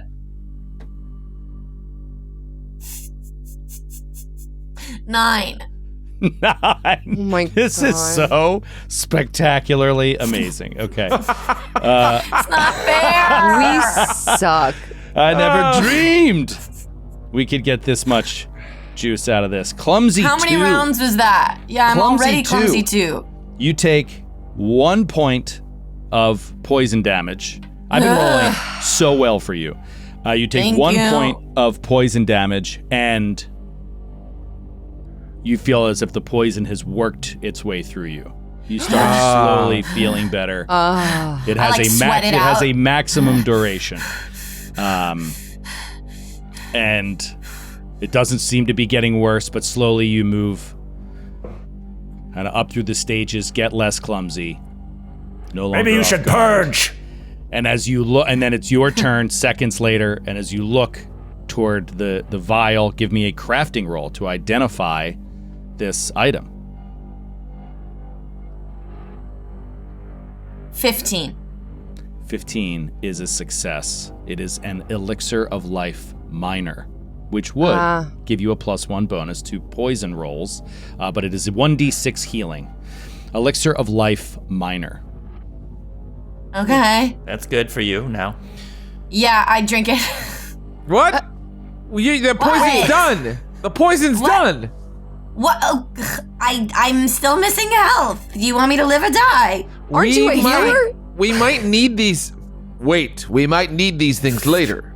Fine, I'll save it, but I put it in my pocket. Of course, you may take What this. was it? You And may then take Artan, this. you're baggie. holding this pouch of sand. Can you identify this, Dorinda? New roll? Yeah, give me a new roll. This is a different line of, I think, experience. I'm still going to do crafting for it, but 10. I'm rolling just Jesus rocks. Christ. Just rocks. you do not know what this is. Yeah. But it Weird. definitely does not seem like a keepsake, right? It doesn't seem like, oh, he must have collected sand from a beach he loves. Like, it seems Somebody's like ashes. like an alchemical item of some kind, but you're not sure what it is. Okay. My father wanted me to scatter his ashes in the webs of a deadly spider. The dungeon that he so loved. Keep this. Keep this. Perhaps you can identify it later. Material goods right. have no hold over my immortal soul. And I hand you the pouch. All right, sand. I'll take this. Whew, thank God. That was stressful. I do want to go look at the body that was the halfling body. I'd like to Yeah, go didn't- over in the corner we haven't really looked around in, Joe. Okay. Artan begins to walk around the southern side of this room, and as the room starts to reveal itself to you as you go around, you see that there's these fresh spider webs, but the spiders are now dead. You notice that there seems to be some sort of an oval-shaped room within this room. We'll come back to you in a second, Artan, because as you move down to the south, you turn and look, and you see, coming from the magical light orb that's over your head, washing over and reflecting maybe off of these doors, you see 2 heavy brass doors, double doors, and engraved in the doors is what looks like 3 mountains, sort of like artistically carved into the brass doors. Just as Artan looks at that, we'll cut back to the northern side of this room, on the other side of the wall, completely on the other side of the oval room, where Dorinda kneels down next to this halfling and recognizes it. Oh, Recognizes the body. Oh, that's so sad. You hear this, Obliteron. You hear this guy. What? What a shame, Stefania. Oh, that's really too bad. Okay, and then I'm gonna be looking on her body for wait, who? identifying, like something to identifying token or something. Oh, it's my cousin Stefania. She's dead.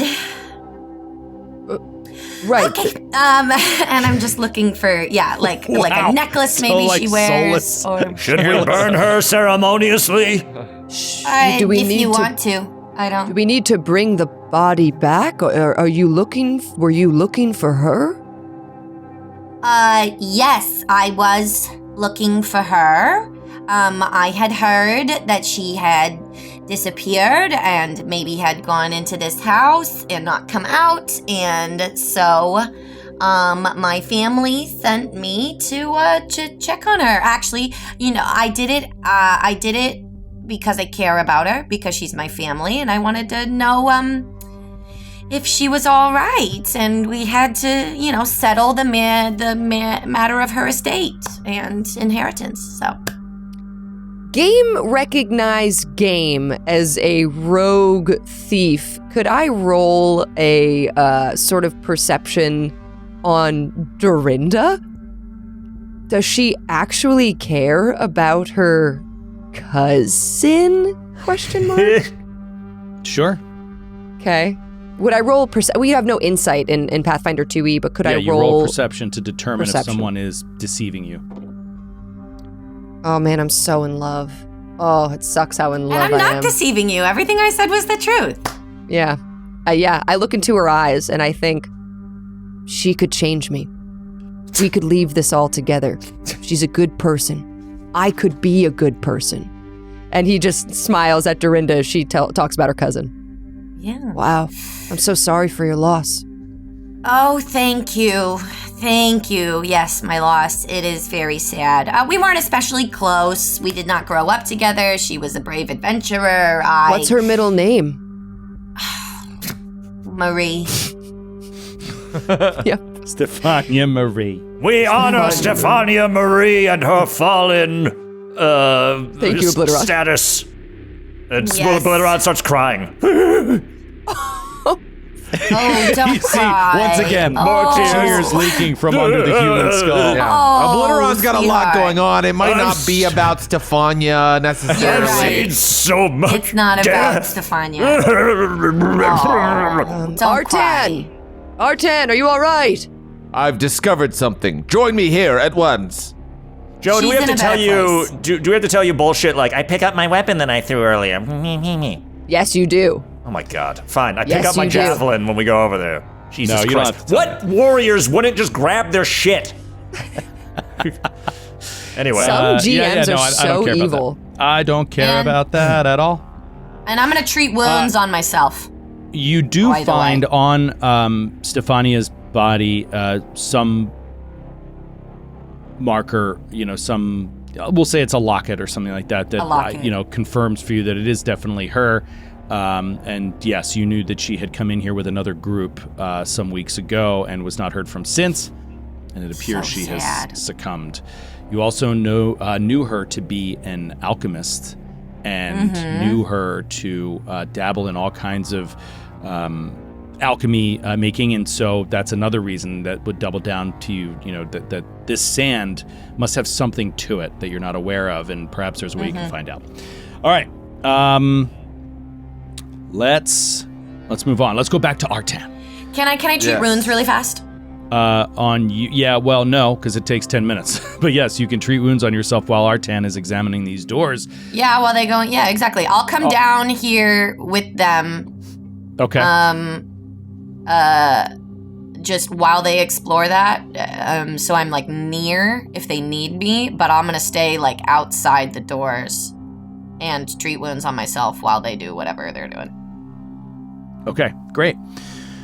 Do you guys wait a full 10 minutes without opening these doors for Dorinda to treat wounds, or are you gonna move No, forward? go ahead. Open the door. Right. are we out of? In terms of my rage, is it dissipated and we're back into narrative mode or whatever it's? We're okay. back into exploration mode, yeah. Okay. If we're gonna wait I'm fine with waiting the 10 minutes so she can heal up. She is our cleric. I think Guy would do another perception of this lower area. He's looking for treasure. I mean, if these spiders grab one person, there's got to be other skeletons here with gold weapons. Yeah, so. strangely, there is not. Damn it. Yeah, there's nobody else in here. No other bodies, no other gear. It was just this one halfling that seemed to get caught up in the webs. All right, Guy sharpens his sword for 10 minutes. Your greed blinds Obliteron, I you. moved you closer to us just Oh, I because could I have done figured that. you Sorry. were.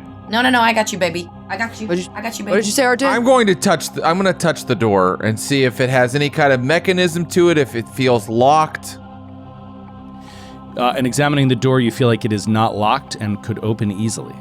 Okay, very good. That's I am going to be on the lookout for any sort of traps, but I am going to push the door open. Okay. You don't detect any traps, and you click and push the door open. Try clicking it here on Foundry. You should be able to open it yourself. Oh. Ah, yes. Oh, and the light faded up. Ooh. Oh, it's fading out. What is this? It's like glowing like a fire. That's usually what it does when it's a fire. What am I looking at? It goes Okay. like. Blah, blah, blah, blah, blah, blah. R10. It's a strange sounding fire. Sorry. Oh my God! Run! R10. You open up this door, and the first thing that you see directly in front of you is a black marble block of that stands maybe 3 feet tall, almost like a small altar. Coming up from the sides of this marble altar are what look like 2 black angels. The whole thing is just black. And these 2 angels, their wings sort of spread out to the side, are holding their hands out like so, palms up to the ceiling. And both appear to be oriented and looking down at an object in the middle that seems to be glowing. The object from here, you're only about 10-15 feet away, looks like a small wooden box from afar, but it seems to be glowing like firelight. Then as your eyes cast up to the left and beyond this small altar and to the right, you see more reliefs that are sort of artistically rendered on the walls of this room. In this room, you see mammoths, large mammoths that are just sort of like walking in the distance with this hint of mountainous like terrain in the background. Is there a frozen flame somewhere depicted in the heck? Do their hearts beat with the blood of the wild? Perhaps. But from outside the room, you can't tell. Are we in a Blood of the Wild verse? are in Man, this is all Galarian. the same verse, man. I'm going to enter The glass cautiously. cannon verse. I'm going to enter cautiously and bring Guy with me if Guy will come. Yeah. Guy was a little freaked out by this room, but he's like, I've got your 6. As he enters behind you. Artan, All right. you walk up closer to this small altar, and as you get up there, you can see closer what looks like a rather unimpressively designed wooden box. Perhaps it is made of some small planks of oak or something like that, but it is not finely crafted. It looks almost a little janky, almost as if there are seams that you could kind of see through and into this small box. It is literally the size of a shoebox, maybe a little bit larger. It's rather tiny.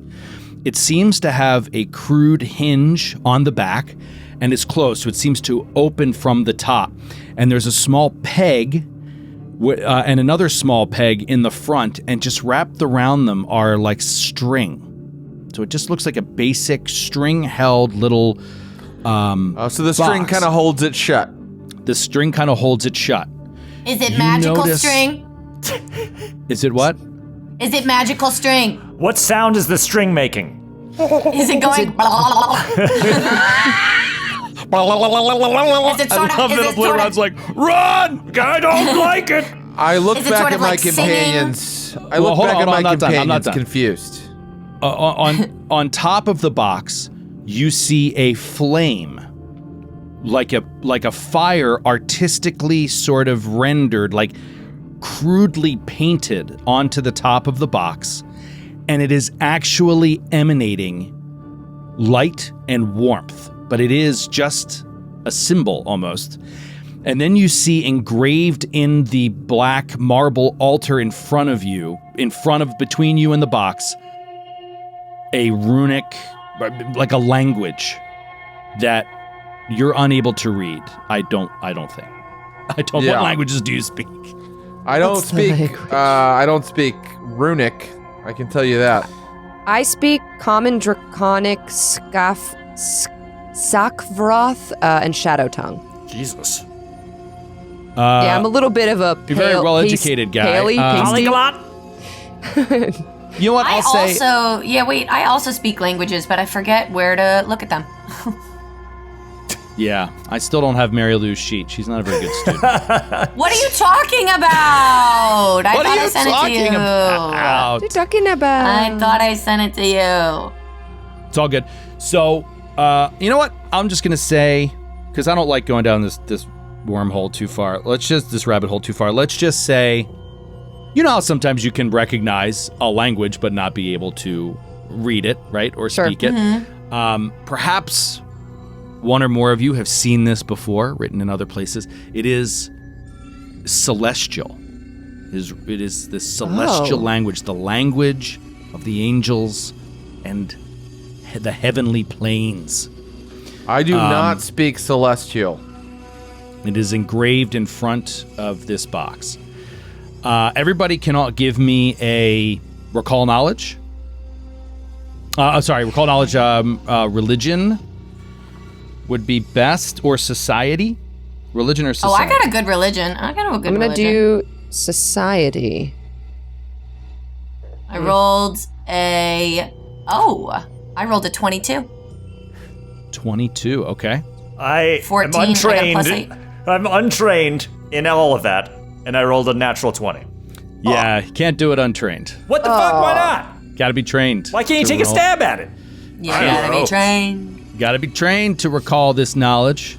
I I'll got just say, good on your natural 20. It is a failure. Thanks, I wasted it. I got a 16. I don't know if that matters. In what? I got a- Religion or society? In society. I got a 16 as well in society. In society. Okay. We'll say that. 22 in religion. Yep. We'll say that Artan and Guy, you're sitting in this room, and you Obliteron. both know a little bit of your geography. You know a little bit of your histories. Perhaps you've never traveled afar, but you know that Victor Krygor was known for his world travels, his global travels, and going to many different places, seeing many different things. You already saw a mural of him fighting lizard folk in some desert somewhere. Now you stand in this room of mountains and mammoths, and it makes you think of the realm of the Mammoth Lords. Of course. And you think it's possible that this room is depicting that region or that area. Perhaps he once traveled there. With your 22 religion, Dorinda, you know that the people in the realm of the Mammoth Lords worship a sort of avatar of Sarenrae known as Sister Cinder. Sister Cinder. And this box, Sister Cinder. the 22 religion is a really good roll. I'm going to give you a bunch of information here. The box from the some of the religious, the religious beliefs of the kind of primitive peoples that inhabit that land. This box could be what's called a covenant box, which is a promise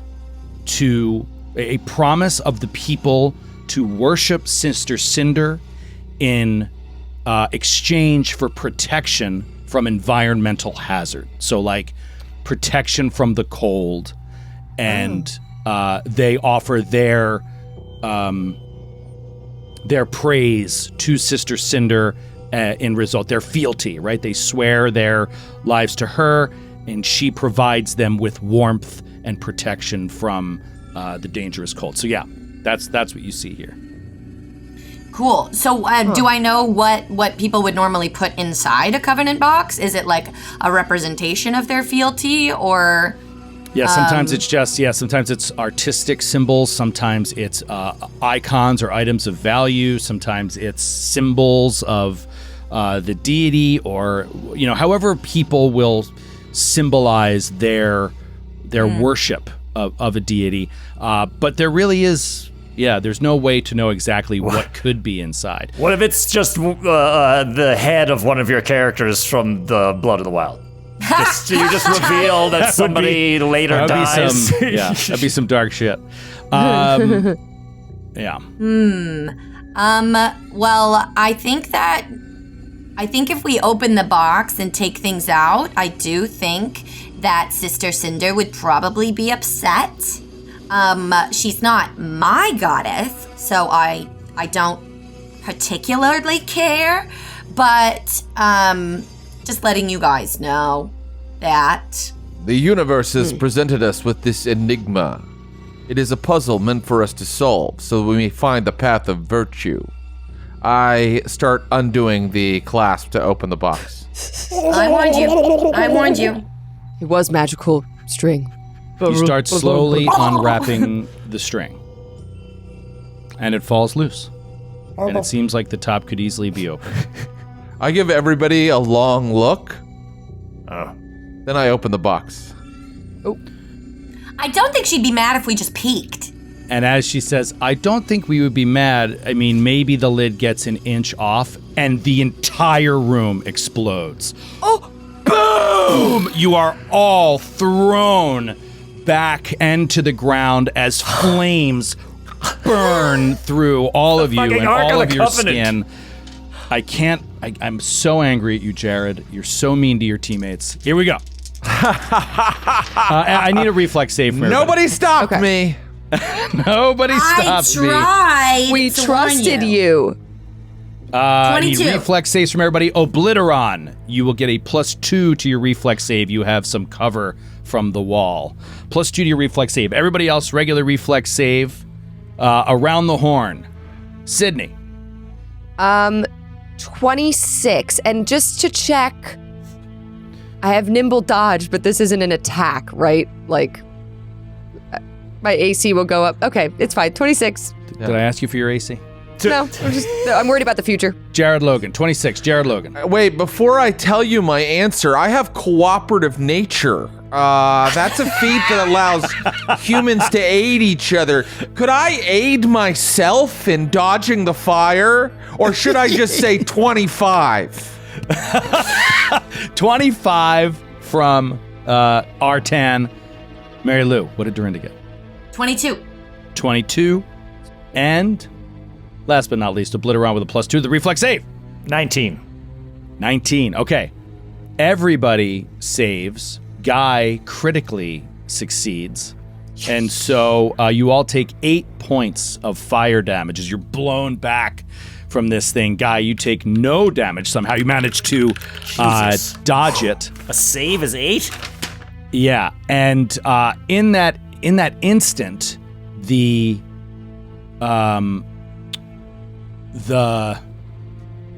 box lies open, and the light and warmth are gone, and you start to feel this chill come over the room.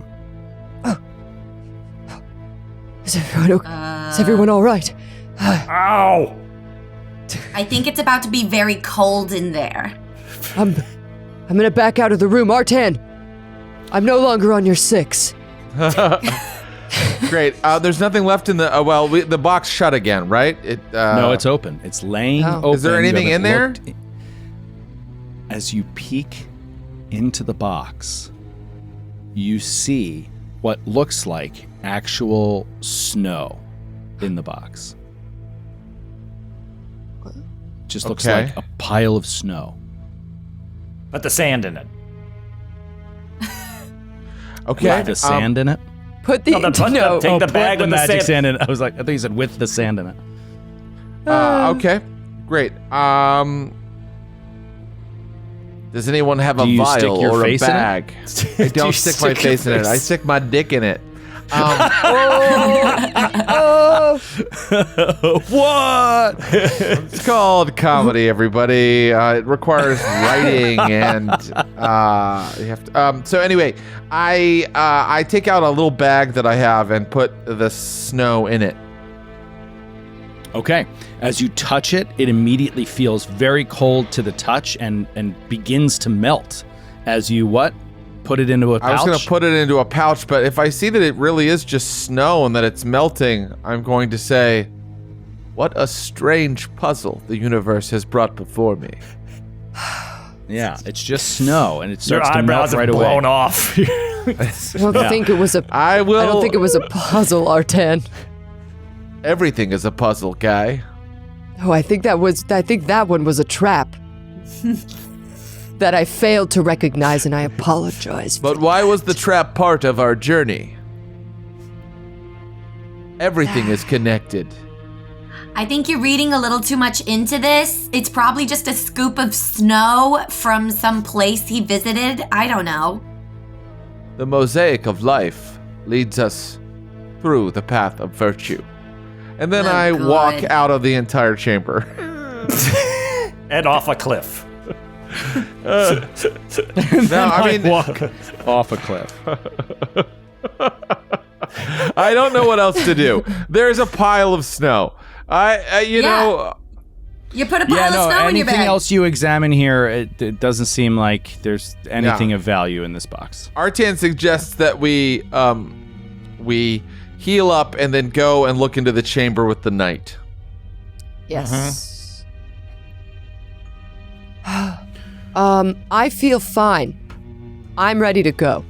How is everyone else? I feel fine, although my treat wounds was interrupted, I do believe, by having to jump away from the giant flames from opening the box. I did not take damage. Did I? You did. No, We we all did. did. Everybody took Everybody but Guy Except Guy. took 8 points of damage. 8? Yeah. I missed that. 8? Okay, I'm feeling bad. So listen, guys. Not just you guys. I need to treat wounds. Okay? Unless you want me using one of my last 2 healing spells, which I was trying to save for you. Let me heal my wounds. All right, so you treat wounds 10 minutes. 10 but minutes. You're going to be immune to it for an hour, so it's kind of like, Well, are you going to wait a few hours in here before you move on? Are you only going to treat wounds once? Okay. just treat my wounds once. Okay, give me a quick medicine roll. DC 15. Come on, baby. Come on, baby. 15. Oh, Okay, 2d8 points of healing. Let's go. And Arten, you said you wanted to move on to the room with the knight? I would. 11. I took 11 healing. Guy follows Artan as they make their way out of this.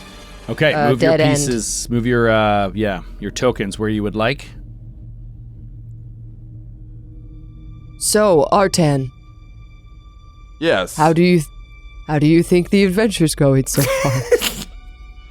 I believe that we are in a place of great evil, and the universe wants us to cleanse it, Oh, and then give any loot we find to the poor and the needy. No, right. no. I forgot this was your whole thing. We will not be doing that. Okay. Unfortunately, I placed my token on the same token as the spider, and Oh, it you're doesn't. stuck. It won't let me. Yeah, I'm stuck. If you use your arrow keys, sometimes you can get Stop. out. Okay, that worked. You get venom all over your shoes and die. Hey, no, I don't. Obliteron. You need to Obliteron, move are your you token. coming? Where are you? We're moving back towards the other door we simultaneously It opened in says the I previous collided with a wall. episode. Oh, you just have to make smaller steps. You gotta go the right way. You gotta go one at a Come time. on, Obliteron. Yeah. I feel like, come on. It feels like Where are you? Whistle loudly in a frequency only I can hear. This way, Obliteron. You're up There there, we you go. pass me. Mick Pass D, me. move that map over a little bit, please. Just center everybody again. Can I fashion Okay. a harness for Dorinda to sit on my back like Master Blaster? Oh my god. All right, you move up to this door. You've sort of already seen what's in this room. What do you do?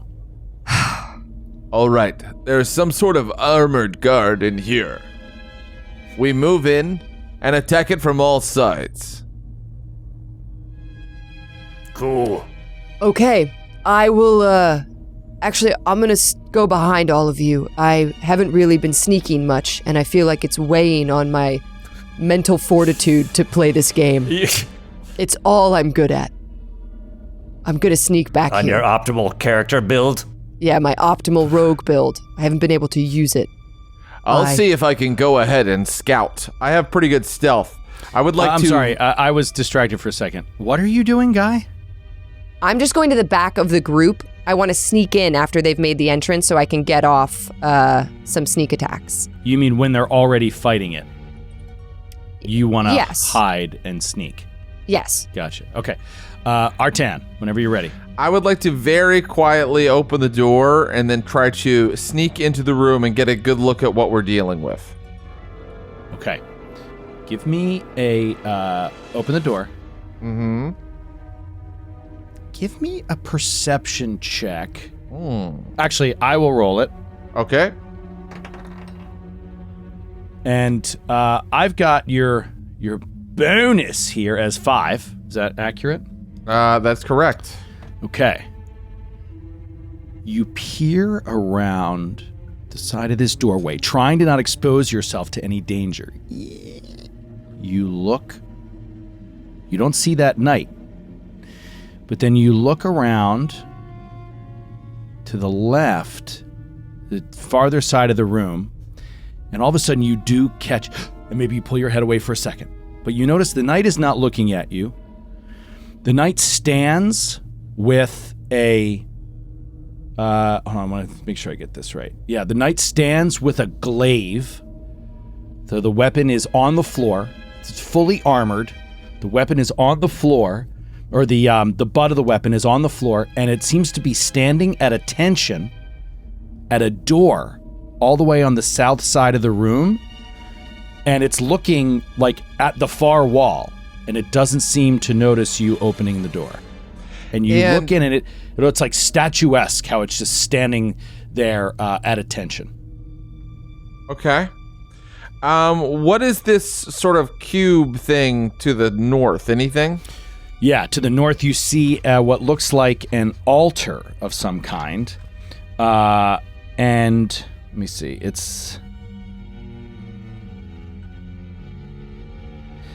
so you see an altar of some kind. It has a small bowl in front of it, a small like brass bowl. Above it is a portrait, a classic old school portrait of a man that appears to be Victor Krygor. Along the walls, you also see portraits along the far wall. And they're a mixture of men and women, no children, but a mixture of men and women, unnamed, that are all posed very regally and have had their portrait painted and hung in these elaborate frames, these gaudy frames along the walls. Down the central strip of the room is a plush red carpet. Right. And this knight standing at attention seems to be guarding the far southern door. Okay. All right. I'm going to communicate that very quietly to my companions. Oh, I'm sorry. One more second. You said you have society trained, right? I do. I'm going to roll a recall knowledge for you. Mm-hmm. And you recognize at least one of the portraits of one of the people as a famous explorer. And it appears that this is kind of a family of explorers that is kind of being honored here. Okay. And this might go back several generations, these portraits. Understood. All right. I'm going to communicate what's going on very quietly, whispering to my companions. I actually think that Guy should get up here so that we can kind of sneak in and sneak attack this guy and then all rush him at once. Cool. Okay. Yeah, you whisper that to Guy, and Guy gives you a bunch of hand signals, meaning okay, and he'll come back up toward you. Okay. So Who then is stepping in the room first? I think I will. I'll step in the room first. Okay. And I am using stealth. Yep. Okay, I'm going to make room for Guy. I am going to be careful. You know what? I'm not going to step on the carpet if that's possible. And I'm going to go to the far side of the room near the paintings. Guy will step in quietly, sneaking, You're also stealthing, right? Stealthing, always. Ugh. And I will move. Hold on a second. Oh, As soon as you step in, I got to roll for you. Okay. I'm at that door. You're stepping in quietly. I'm going to move back just to make room, is what I was going to say, for them to walk through the door. Okay, no, if they walk through the door, they We're not provide walking. cover We're to this waiting. target. We're right? waiting Or for you're the gonna wait. plan was you Okay. guys do your sneaks. Yeah. Okay, you slip in. Artan, you slip in. Artan, you feel like you are dangerously close to being in this thing's field of vision, even if you are quiet. So yeah, you're about 15 feet away from this knight. Artan, about 15, 20 feet away from this knight. And again, it's completely statuesque looking at the wall away from you, and you want to attack? Yeah, I look at Artan like, we still doing this? I nod. Yeah, it's time. Who's Okay, making the I'm- first strike? I'm going to swap crossbow for rapier, or short bow for rapier. Just because I didn't say it before. Blah, blah, blah. Rapier's out. And I'm going to make the first strike. I'm sorry, I don't understand what you're saying. You went from your bow to your rapier? I'm going to move up to him and attack with my rapier, yes. So I'm just saying. So you're aware that is another more difficult stealth roll to walk right up to him. Use the Like bow. right now, you could take a Use shot. the bow. Use the bow. My bow Use is the so bow. weak. Fine, I could use the bow. I'm so much better with my rapier. All right. But you can Sneaky do sneak. it, but I'm just letting you know it's another roll. Well, you have good stealth. I mean, Guy, it's Yeah. your call. I do do have have good good stealth. Yeah, fuck it. I'll just use the bow because this is all gonna set this off anyway, and Yeah. then I can switch anyway. Okay, I'm gonna take a shot with my short bow. You're up. You go to aim, and then everybody hold. Let's roll for initiative. Let's roll for initiative right now. And you are committed to firing this shot no matter what the result of your initiative is. Yes. All right. I can use initiative with my stealth this time, right? Yes, you can. Okay, cool. In fact, I think you should. Great. I got a 22. 22 for Artan the Tiger. Love it. And Guy got then a 21. 21 for Guy. Yep. 21 for Guy. Okay. What about Dorinda? 15. Not terrific. Not terrific, but it's also not too bad. That's not too bad. Not Could terrible. be worse. Not terrible. Could be worse. Perception is one of my highest stats. So Okay. so is medicine. Amazing. And Obliteron. 20. 20. And I'm raging preemptively. Just getting so. Preempt- I don't like waiting. It's making me angry. Okay. With that, we are going to do a surprise action, single action, for Guy and Artan. They will get a surprise single action if they'd like. We'll start with Guy. Guy, go ahead and give me an attack roll with the short bow, and we will say this creature is off guard and it has not yet detected you. Okay. Cool. Oh man, I rolled so bad. Maybe I'll use my bottle cap. Well, just to wait, make what this was moment- it? See if it's a miss first. It's absolutely a miss. It's a 10. It's definitely a miss. I rolled Okay. a With 2. all your. Use the bottle cap. I don't even get any bonuses. Oh, I do get I get bonus damage for my sneak attack. All right, I'm using my bottle cap, Joe. do it. Yeah. I want to be cool. I want to be Do a it. cool guy. Okay, that's going to be a 19 to hit. Oof. 19 to hit. Off guard is a hit. Oh, There It we seems go. to pierce through the Jeez. smallest weakness in his armor where his helmet meets his shoulder blades. And Heck yeah. slunk! This arrow hits. All right, so 1d6 for the arrow, an additional d6 for sneak attack. Yep, Give me the total damage. 9 total damage. Wow, that is a really good opening strike. I'm Right near very, his collarbone. very impressed. Is there, Joe, is there like blood coming out or is it nothing? No, as soon as the arrow hits, shunk! you see this creature slowly turns its head and seems to not react at all to the arrow hitting it. But the arrow is just wedged between its armor. You see no blood. It just sort of turns slowly to look at you. Artan, you get a single action. I will say this is a very intimidating moment. Okay, I get a single action. I'm just gonna run and get on the other side to flank this guy. Okay, you move around to the other side. It is moving so slow, it hasn't even turned its head to follow you yet. Artan, as you get really, really close to it, you can see right through the knight's visor into its face, and there's nothing there. It is just armor. And it is Artan's turn now. This is now the actual round, and it is Artan's turn.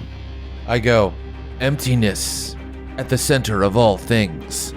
And then I'm going to... I love it. I'm going to... Tiger stance! Form of the pouncing tiger. And then I'm going to... Flurry of blows in tiger stance. Here comes the first attack. That's not bad. 23. 23 is a hit. Second attack. That's not so good. 13. 13 is a miss. 13 is, of course, a miss, Joe. Who are we kidding here? And Artan, right directly to your right is a door. Another stone door, just like every other door in this. I'm sorry, wooden door, just like every other door you've seen down here in this dungeon beneath. Oh, I see Krygor it, buddy. Manor. I see that shit. Listen, baby just rolled 10 damage. So with my bare fingers, I claw through metal. Yeah! We see like sparks flying off of your hand, and you do almost nothing to it. You see the claw marks come across the armor, and it just seems to like dent the armor a little bit. And this creature, again, does not recoil from your blow, does not seem to show any source of pain. Its head, with an arrow wedged between two pieces of armor, just now slowly turns to you, Artan. Okay. That was one action. That was one action. Moving was one action. I can step. No. Moving was not. That was during a surprise round. You had a free action. Oh, that's right. Okay, one moved. action. Taking tiger stance was an action. Sorry. Tiger stance, then attack, and now I'm going to. When I'm in tiger stance, I can step 10 feet. So I do that. Let me offer a suggestion, just tactical. Okay, offer a suggestion. You're opening yourself up to danger if you stay there for sure, but you will give Guy flanking for sneak attack damage. Oh, of course. That's a good point. With the rapier if you stay. Just something to consider. Just make sure you know, whichever one you want to do, just be aware. Okay, yeah, I hear you. Okay, I'm going to go ahead and attack again at my my map 3. Really bad attack bonus. All right, that landed on a corner, and again. Okay, there we go. That is going to be only a 14. 14 is not a hit. Okay. Yeah. Dang it. All right. That is Artan's turn. It is Guy's turn. Come on, Guy. All right. Guy is going to... I'm trying to decide if I should switch to my rapier now, but it seemed like...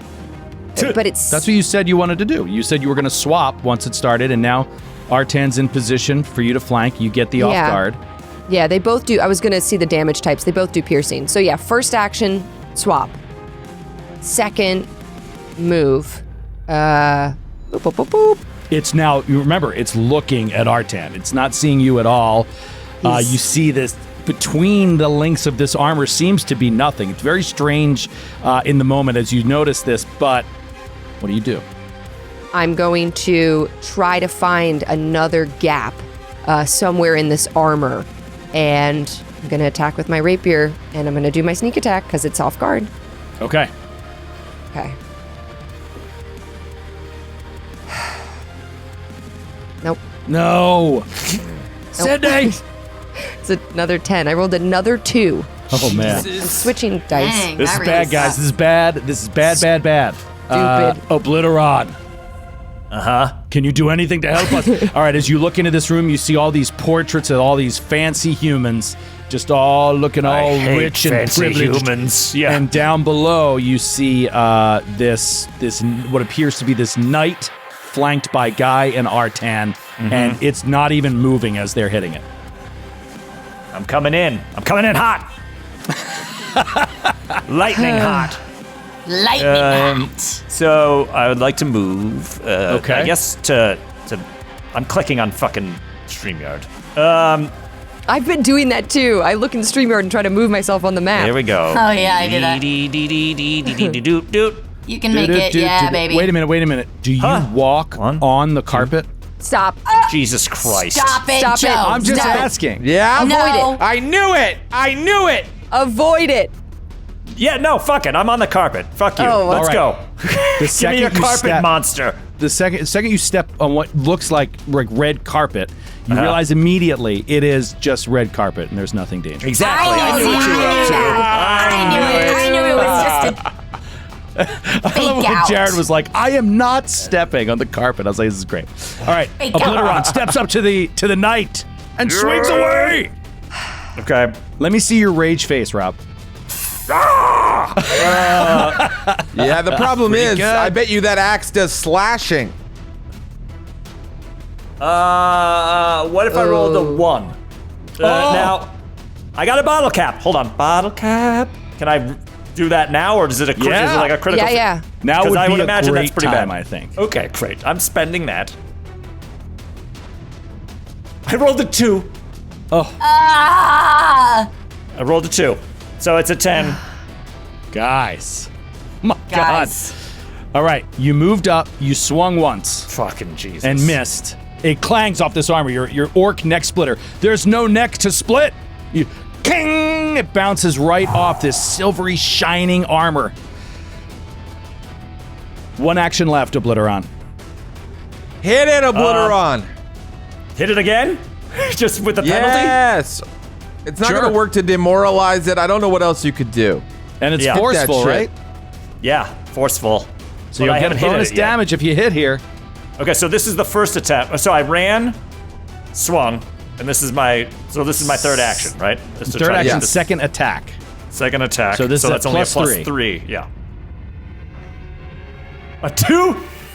I Wow. rolled it's a 5. Oh, Wow. man. You guys have gotten ice cold. It is Dorinda's turn. Ice cold. And this Okay. thing. Oh, man. Okay. Okay.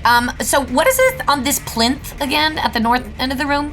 What is that? There's just like a small brass bowl on top of it, and it looks to be in homage to, on the back wall, a highlighted portrait of Victor Krygor, the former owner of this manor. Oh gosh. If you destroy the portrait, the knight will fall to pieces. I was thinking of, Of maybe course. putting an offering in the bowl Obviously. and seeing if he'll like chill out or Put something. the sand in the bowl. Put the sand in the bowl. Oh yeah. We're obsessed with this sand that we don't know what it is. Put the sand in the everywhere bowl, we go, we pour should some dump a little bit of elixir it. in there, mix it up. Drink it. Drink over. it. All right, I'll use my first action to move. And I'm gonna move, actually, so that was 5, 10, 15, 20, 25. Can I move here? Sure. You move Yeah. just across the room, 15 feet away from the. Well, actually, Yeah. only 10 feet away from the creature. And then I statue. want to pull out that scroll of runic weapon. Ooh. And minute. I want to give it to Obliteron. Whoa. Okay. All right. I appreciate your desire to do that. Appreciate that. Yeah. By the book here, you are one action shy. One action shy. Because you have to pull it out, and then you have to cast it out. which is 2 actions. I You have to actually see. cast the spell from the scroll. Is it touch or I don't know about scrolls. Are scrolls touch? Scroll just works like the spell. I believe Okay. runic weapon is touch. So That's just what I double check that the thought. spell is touch. Runic weapon. It is touch. Touch. Actually, who goes next? Guy goes. So Knight, I next, think. right? Oh, yeah. Amongst us? Yeah. No, Rob's right. Cast runic weapon on the knight's weapon. Actually, What maybe they maybe, least expects. maybe I'll. If you move to Guy, can you make it in time? No, because I think it was still just one movement. Well, poop. Well, poop. Okay, well then I won't pull it out and cast it, at least not yet. What I'll do with my other 2 actions is cast needle darts. Yeah! Oh, nice. Even though that's still piercing. Needle darts. And that's a cantrip for you, right? Piercing is good. Yes. The piercing weapons did well against it. My slashing weapon did nothing. Okay, great. Spell attack. There's also recall knowledge. Don't forget recall knowledge. Well, it did look like the piercing damage was good, better than slashing at least. And so I rolled a 17. A 17. So it is. It's a spell attack roll for needle darts. Yes. Okay, that is a hit. Yeah. That is 3. It's not a critical though, of course. That is 3d4. Oh, cool. You take 5 piercing damage. 5 piercing damage. These needle darts dunk, dunk, dunk, dunk, dunk, right into the front of its armor, and they just sit there as if you did nothing. Uh-oh. Yeah, I don't think we've really. I think Maybe the piercing and piercing slashing knowledge, are both could help, bad. but- I think it's only bludgeoning. Okay, yeah, should have recalled knowledge. Too late. I can tell you that recall knowledge on this would be in the realm of Arcana or crafting. Or crafting. Well, I'm out of actions, so I can't. Yeah, no, I get it. You're out of actions, and things are about to get really bad. This thing has been unmoved by basically anything you've done. Has that its means head it's got a slowly turned to hardness. Arten this whole time. Even as the rest of you are all attacking it, it's completely insignificant. It hasn't even regarded you. It just turns to Artan, who scratched and broke part of its armor, and it just raises up this glaive and just goes to slice Artan in half. No, but Let's see if it happens after this quick break. We're going to take a break. We're going to see if Artan can survive this gruesome slash Nice, Mary Lou. from this creature, and we'll be back. So we're just going to take a quick pee break. Don't go anywhere. Get yourself a drink of water or use the restroom. We'll be back in 5 minutes. I'm going to just going to bring down the music. So yeah, give us 5 and we'll be back. Be back in See you 5. soon. Hang out.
Hey, we're back. What up?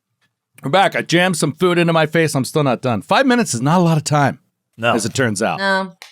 That's not a lot at all. But it's great because we're gonna get right back into it here in a second. We're left with maybe Killian will take Sydney's turn. Ooh. Yeah. It is kind of how I pictured Guy looking. Oh, Yeah. totally. Actually, yeah, that's a pretty good call. That's a good call.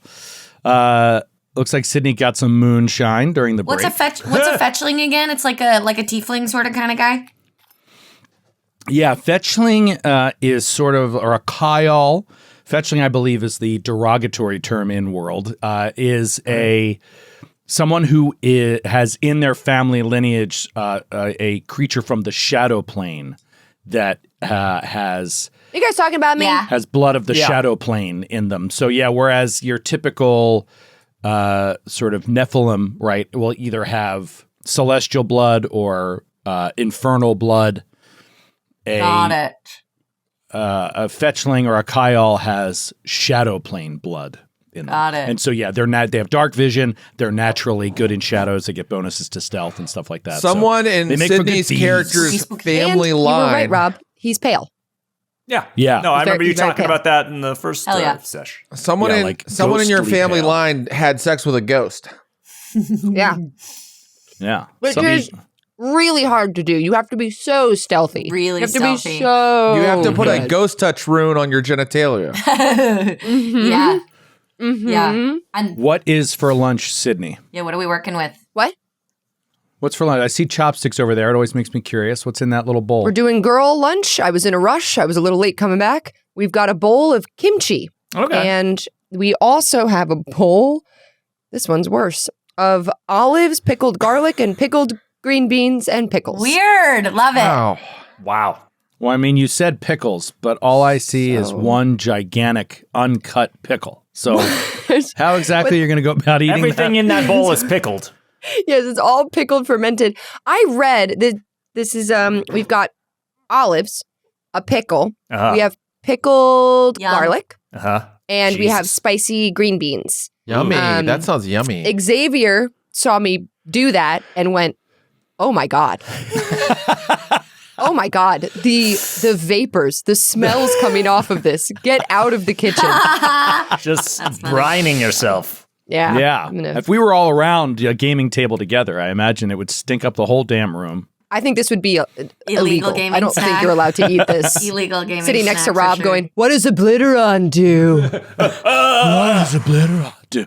I was just inspired by my friend Mary Lou, and so I'm. You got a stringy gonna have a string cheese? cheese. That's good. I wish I had I also one. wanted to try what is apparently the Mary Lou method of eating string cheese, where you bite just part of the whole and then tear with your Yeah. teeth from it. It's really nice. I usually satisfying. peel off a string and then eat I mean, it. sure. What is that? That's amateur hour, I guess. Up, Rob's got a granola A little bar. granola. Got a kind bar. You're so healthy and so then, kind. well, no, because there's also just a loose pile of peanut butter pretzels. I didn't we're all a mess. I didn't even put it on a plate. I just fist and then dropped I them. love peanut on the butter table. So we all went to our fridge. And we all went to our fridge and cabinet and went, What do I got here? What am I working with? All right. Wait, Mary Lou, are you having anything? No, I've got some leftovers that I'm gonna pop in the air fryer after this. Oh, Yeah, I'm gonna do French fries and then fry some eggs on top. And yeah. Oh, that sounds That good. sounds All right, well, so let's get good. to it. We've only got about 90 minutes left, so let's get in and get right to it. Let's rock. Right back Can't to wait the for part action. 3 of this. As It's gonna this be awesome. big old thing raises up this glaive, and here it comes down at Artan. Can he way. dodge it? Nope. I don't think so. I don't think so, Chief. 24 to hit. That's a hit. Ooh. 24 to hit. Oh, boy. Okay. And he does 9 points of slashing damage. That ain't good. With this thing. Then swings it at you again as you try to dodge the other way. He already knows where you're going, and I rolled a 21 on the second swing. Damn it, that's a hit. I gotcha. And that is 10 points of damage with the second slice. And it does this weird sort of.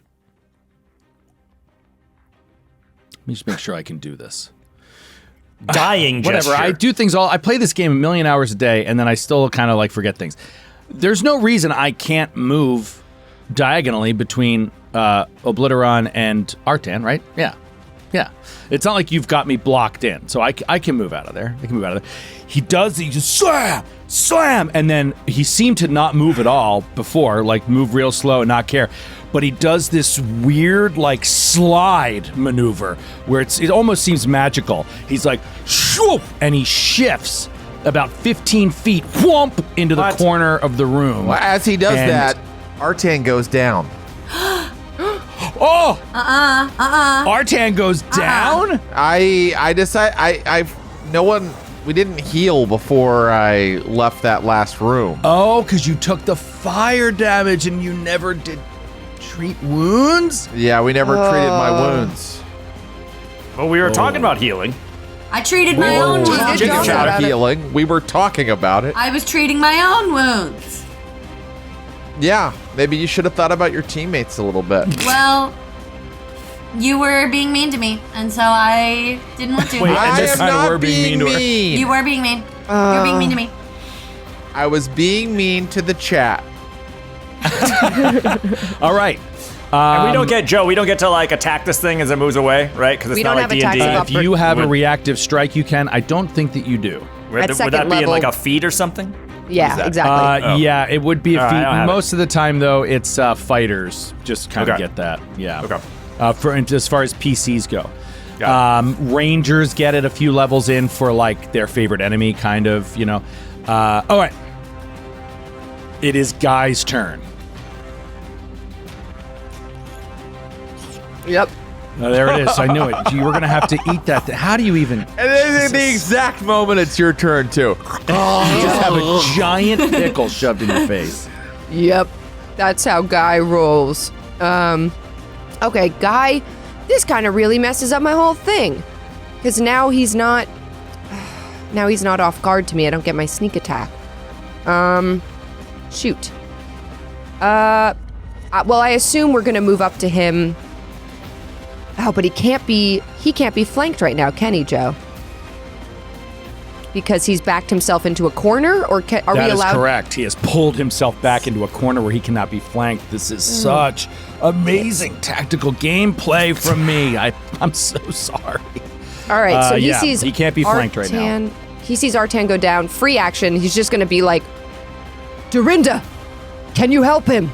Yes. Okay. And Guy is not going to worry about Artan then. He's going to step through him and Obliteron and move down right next to this knight? Animated armor, question mark? Adjacent And- to the knight/animated armor.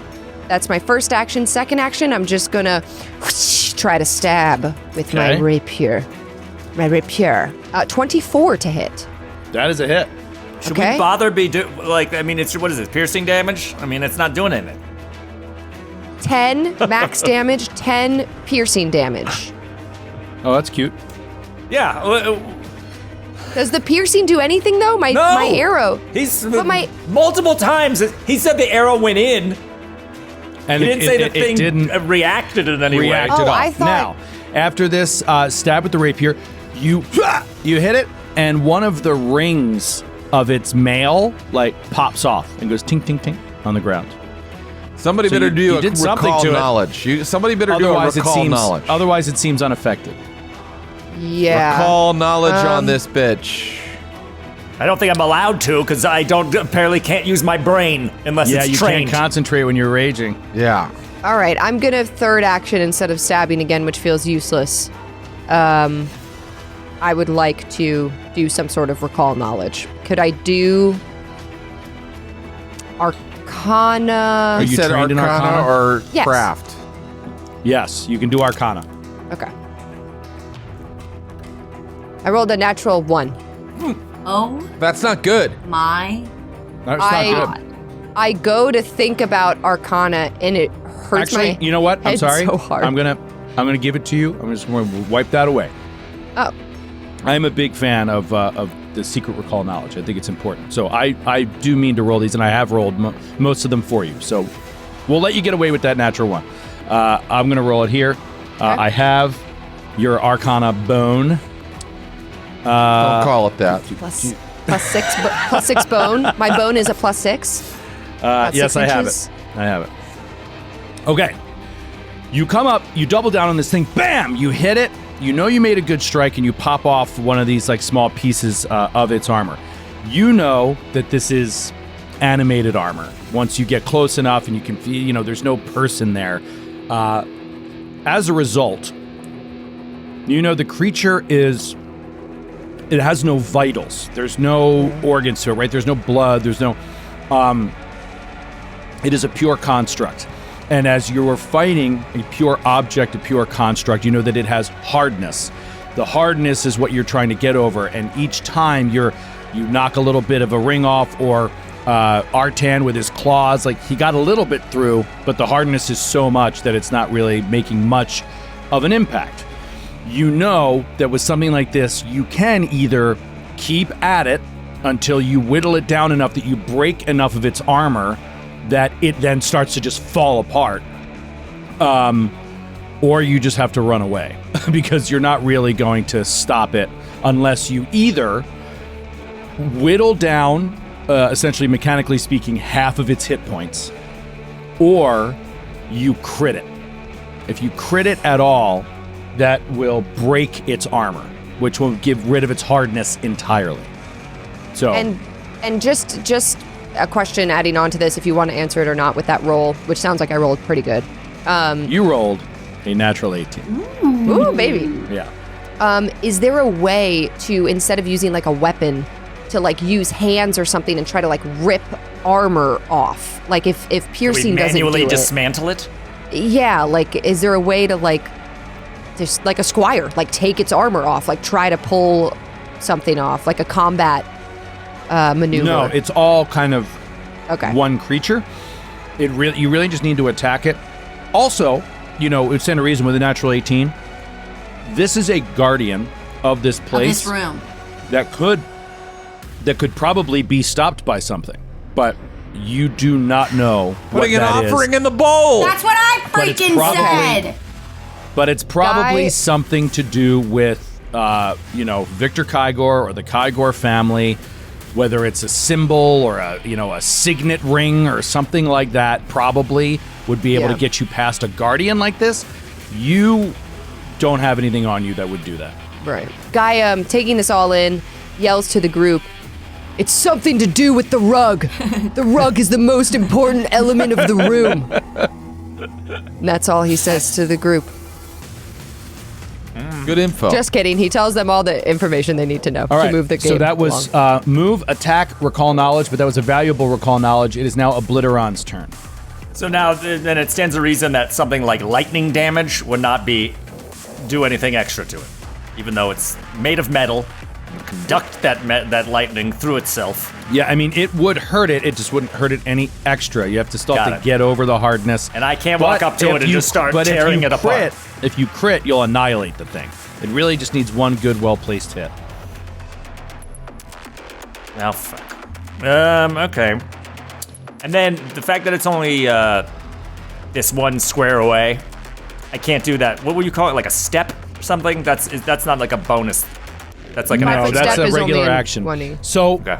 the other thing that you can do, Rob, is you could delay until after Dorinda goes, and she can buff your weapon so that you're gonna getting do the over rune that thing? hardness with massive amounts of damage. So, Yeah, that and is- then but she's also got to heal. She's got to try to help. I am going to be using my next action on healing instead of the scroll. But how many actions is that? Do you get to do that, then also get to scroll me? no, it's 2 probably actions not. to heal. The scroll is Yeah. is casting the spell 2 actions, or is it 1? Yeah. It's 2. Yeah. For a ranged to somebody, it's 2, and runic weapon is also a 2 action, so you'd have to. Yeah. Okay. Sorry. I think it's more important to bring. Yeah, no, for sure. All right, I'm turn just gonna back try up. to crit this fucker. It's not a problem. All right, great. So Obliteron steps up to it, Orc neck splitter in hand. All right, Let's dance. so that's one action to step. So now I'm right up. Yes. Oh, Get in there, Obliteron. Ah. All right. Crit. Crit. No, nope. That's a. What is this? That's a 14. 14 is not enough. Clangs off the armor. Bang! You don't get a good grip. It was kind of still moving from its strange slide that it did to the back corner of the room. All right. I'm gonna try one more time. Oh, just a heads up, Joe. We're not on the map right now. If we want to switch to it. okay, sorry. There we go. Wanted to show you our faces.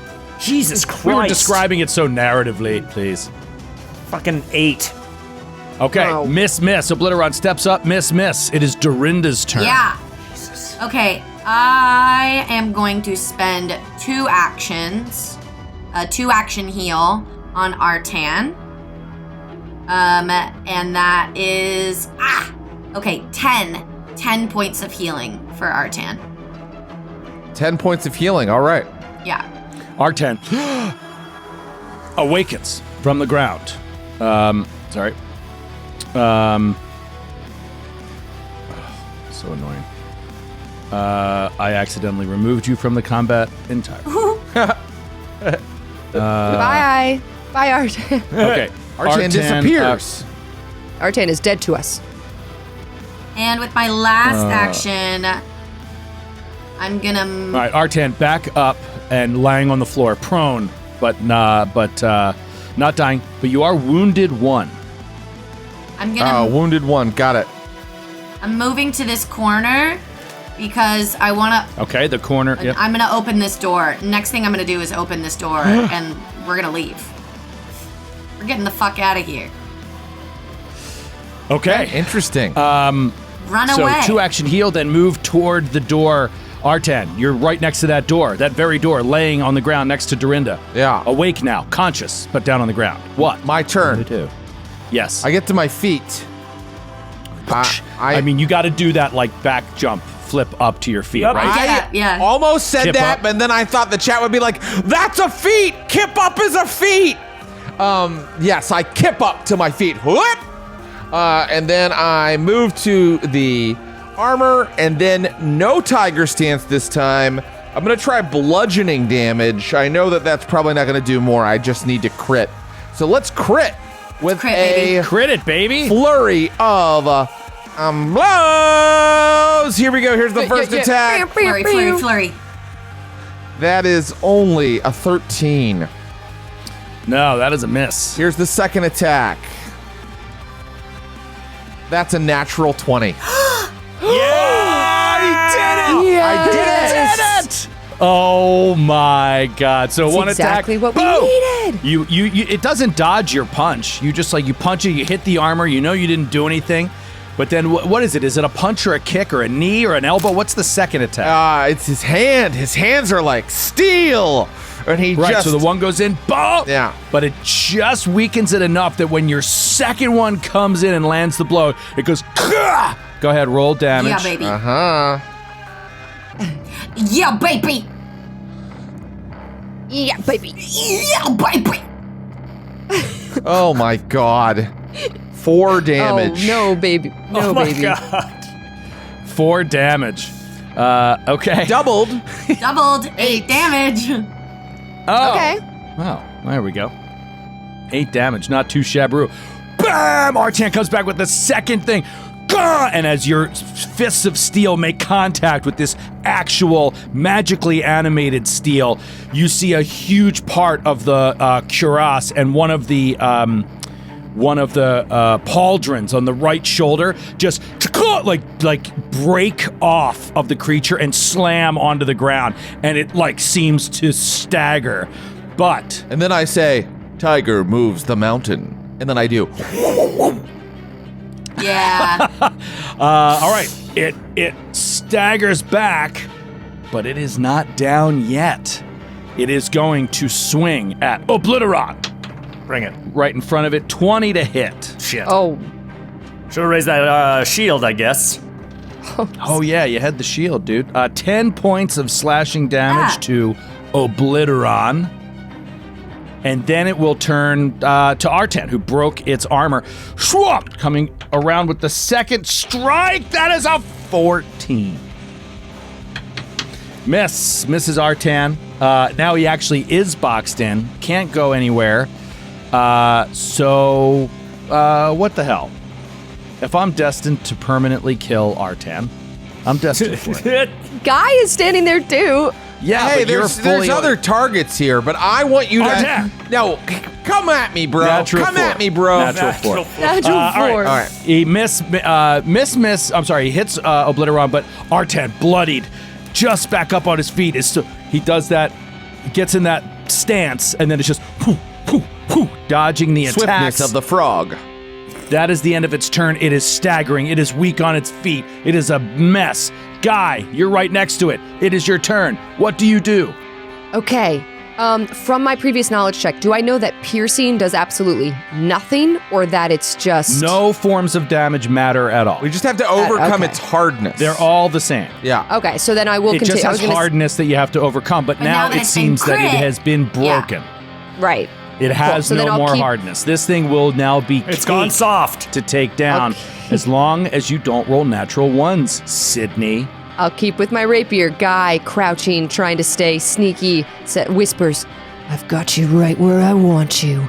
And that's going to be a 23 to hit. 23 is a critical hit. Yes. Yes. Oh, I dropped my die. I'll have to get a different die. I was so excited. Yeah. And this is with what? Rapier? Rapier. Repiow. Where did my die go? Rapier. Epee. Okay, here we go. Uh-huh. That is a 3. God damn it. Crit. So is that a 6? Oh, I can double. I can double. Yeah, it's a 6. God damn it. And I don't get any. No, because he's not off guard. That's still, your good correct? weapon? Your damage, that is an impossible damage roll. What are Sorry, you looking hold on. It's a 7 total, so it's a 14 doubled. It's a 7 total, so it's a 14 double. So she doubled it, and it's 14. Don't act like you don't understand what I'm sorry. saying. I thought you were saying it's 14 doubled. No, I was no. just like, what? Yeah. That 7 was my total fault. doubled All right, equals 14. 7 total doubled equals 14, and you destroy the creature. Yes. And in one hit, the armor is slung to the floor and the ground, and the king, and you just see it's all in parts and pieces now on the ground. You are all out of combat. Now, I put my hand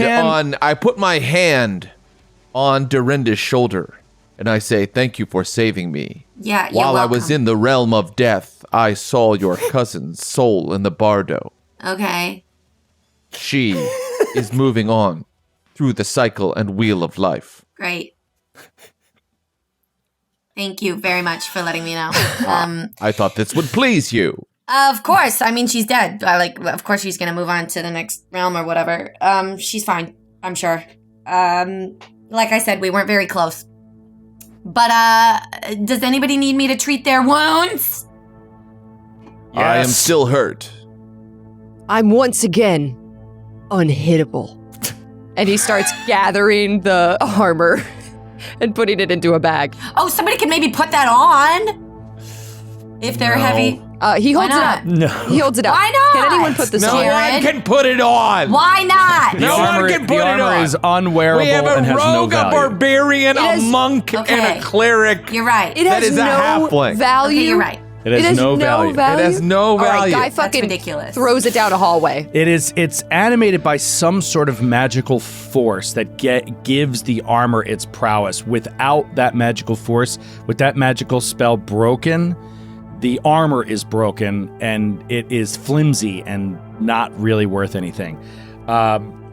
The important thing here mechanically, Rob, is that Artan is wounded 1. So whenever you go unconscious and are brought back, you gain the wounded condition. Gotcha. Wounded adds to your dying if you go down again. So going down again in multiple fights, or going down multiple times in a fight is how you permanently die. Got it. Once you're out of combat, though, magical healing doesn't do anything for wounded. You need to have treat wounds done. So Dorinda, Yeah. a medicine check for Artan should remove the wounded condition, but that's going to take 10 minutes while you guys can look around at all of these portraits. Dorinda, go ahead and give me a medicine roll for Artan. Look at all the portraits. Look and see if there are any gems inlaid or anything. Look at that freaking bowl. Like, see if there's That anything one is worth our time here. significant. It is of an explorer, a noted explorer. Look at that one. It is significant. I'll just push this gash on my chest closed. 25 for Artan. Treat wounds. That's a critical success. Yes! 4d8 healing. Whoa! 4d8. Okay, here we Roll go. high for your boy. Okay.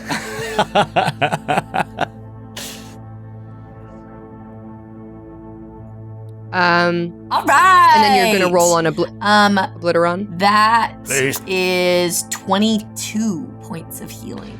Wow. Guess what? 22 points. You just maxed me. Exactly. Wow. Wow. Dorinda, you are very good at what you What do. can I say? All right, who else needs help? Me? Obliteron. Oh, yeah. Dorinda, will you help Obliteron? I'm leaking. Of course. Oh, come here. I'm sorry. This is a touch spell, and she just like runs her hands down his abs. She's got abs. to reach all the way up to get the like top abs. But then He's just my whispering, God. Destructress, Destructress, Destructress. Okay, medicine check. Ah, 19. yum, Success, 2d8. Okay. help me. 8 and 6, 14. 14 Okay. Wow, nice. points Great. of health. Got me back up to 34. All right, is everybody else good on healing? Guy, do you want some of these magic fingers? He turns around. Wet hair. His hair's always wet. Maybe, but we'll save them for later. I don't need them for healing, if you know what I mean. Oh, all right. Maybe for something else. I don't know. What do you mean? He turns back around, ignoring Artan. Fucking Oh, R10, Guy. man. Guy, what do you mean? He's such Guys, a- Guy's like looking at the bowl, picking up the bowl, ignoring Artan. Yeah, look at that bowl. Is it a good bowl? Could I take the bowl? What's up with the altar bowl situation over here? That's what Guy's interested in. Anything expensive? You look around, you don't see anything of interest beyond the portraits, which perhaps, if you pulled these down and found an art dealer, hauled these out of here, found an art dealer, you could get probably some money for these. These are nice portraits. There's also like, I don't know if you guys ever looked into this. I'm sure you didn't. Your characters, like, are there surviving descendants of the Krygor family? Are there people that might find these relics more valuable than the regular market? I don't know. That's something we Could Could I roll could talk about. society or lore accounting? Yeah, sure. Do society. Can I roll lore accounting to look at some paintings? Well, wait. I mean, that probably is a lore. What? Don't you have something that's like know the value or something? You have some. I have lore accounting. You actually do have lore. You don't have an appraise feat? I thought you had you had an ability that I thought we made fun of 1 month ago, where Jared was like, "That'll be really useful." Yeah, it's I swear it was my focus spell, which is appearance of wealth. I can make like an area look really cool. I don't know what I was thinking. It was something. I was like, you can determine the value of an item or something. Oh, No, eye for numbers. It's basic. No, I can. Yes. I can quickly estimate the number of items in a group. Oh, So you can count? Yeah, She can count really I can fast count with her really eyes. fast. You're Rain Man. yeah. From you're the Rain movie Man. All Rain right, Man. So, Dorinda, look, I think, Guy, you would know this is like an art theft, right? Maybe you've participated in one of these before. Like, if you get these out of here, it is a little bit of a pain in the ass, though. They're unwieldy. They're a pain in the ass to carry. And you have to then find a dealer that, is going to find value in these things. So they're here. They're not going anywhere. But if you want to take these before you leave, they're here. That's the Guy only starts thing. taking them off the wall. I know a guy. He's just taking the portraits off the wall. And then what are you doing with them? Leaving them in a pile, but he's taking them down now so they can make a quick Where's escape. the pile? Just like in the middle of this room? Yeah, he just leans them against the wall Wrap them in the carpet.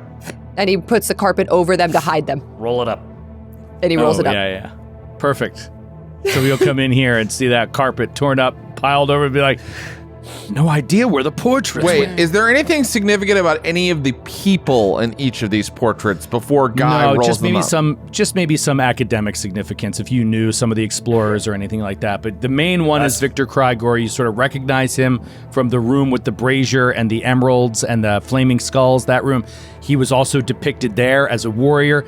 There is a detail to remember there where I was very clear that he had a sword in his hand, a sword in his right hand, a wand in his left hand, and some sort of like circular thing around Like a him. And I halo? believe one of you guys said it was like a halo, like he's sort of magical or something. you did like notice that these are not part of this picture. He's just sort of like sitting, in a sitting room, like posing for a portrait. Souls locked like a in the fine prison suit. of acquisition. What? Let us continue our search. All right, whatever. I want to open this door. Okay.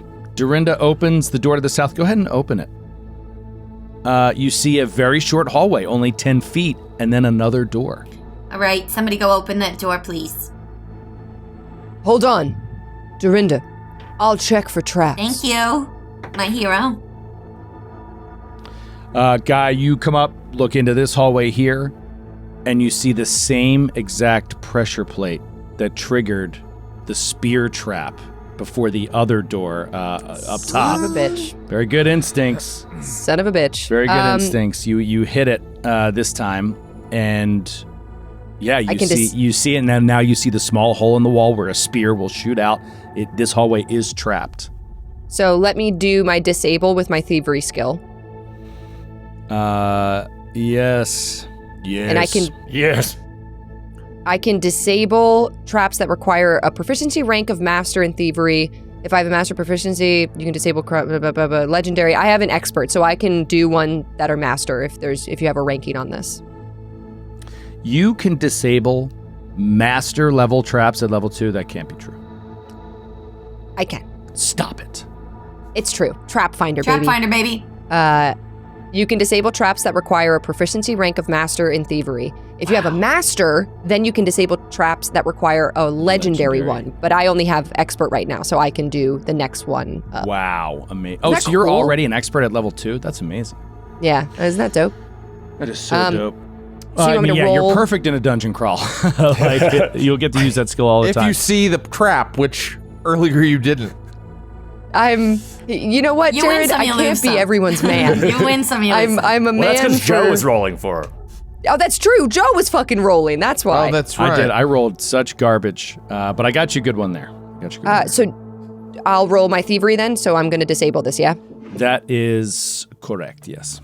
27. I get in there with Jesus. my picks and my 27. Nice. Did you add the bonus? Wait, do you have any bonus for traps? No bonus, just the bonus to circumstance to find it, and then a bonus to save against anything bad that happens. Okay. Cool. That would just one more point would have gotten you a critical success, but that is a success, and I'm just gonna say you disable it. Yay. Great. What do you disable? Like, do you disable the floor mechanism, or do you like literally fish the spear out of the wall so that nothing will come out of it? I disable the floor mechanism so you can just step on it and it no longer like lowers. Like I put something in, Cool. so it's like it won't lower. Great. All clear. This one actually says in the stat block for the hazard, it says disable thievery on the floor tile or the wall socket.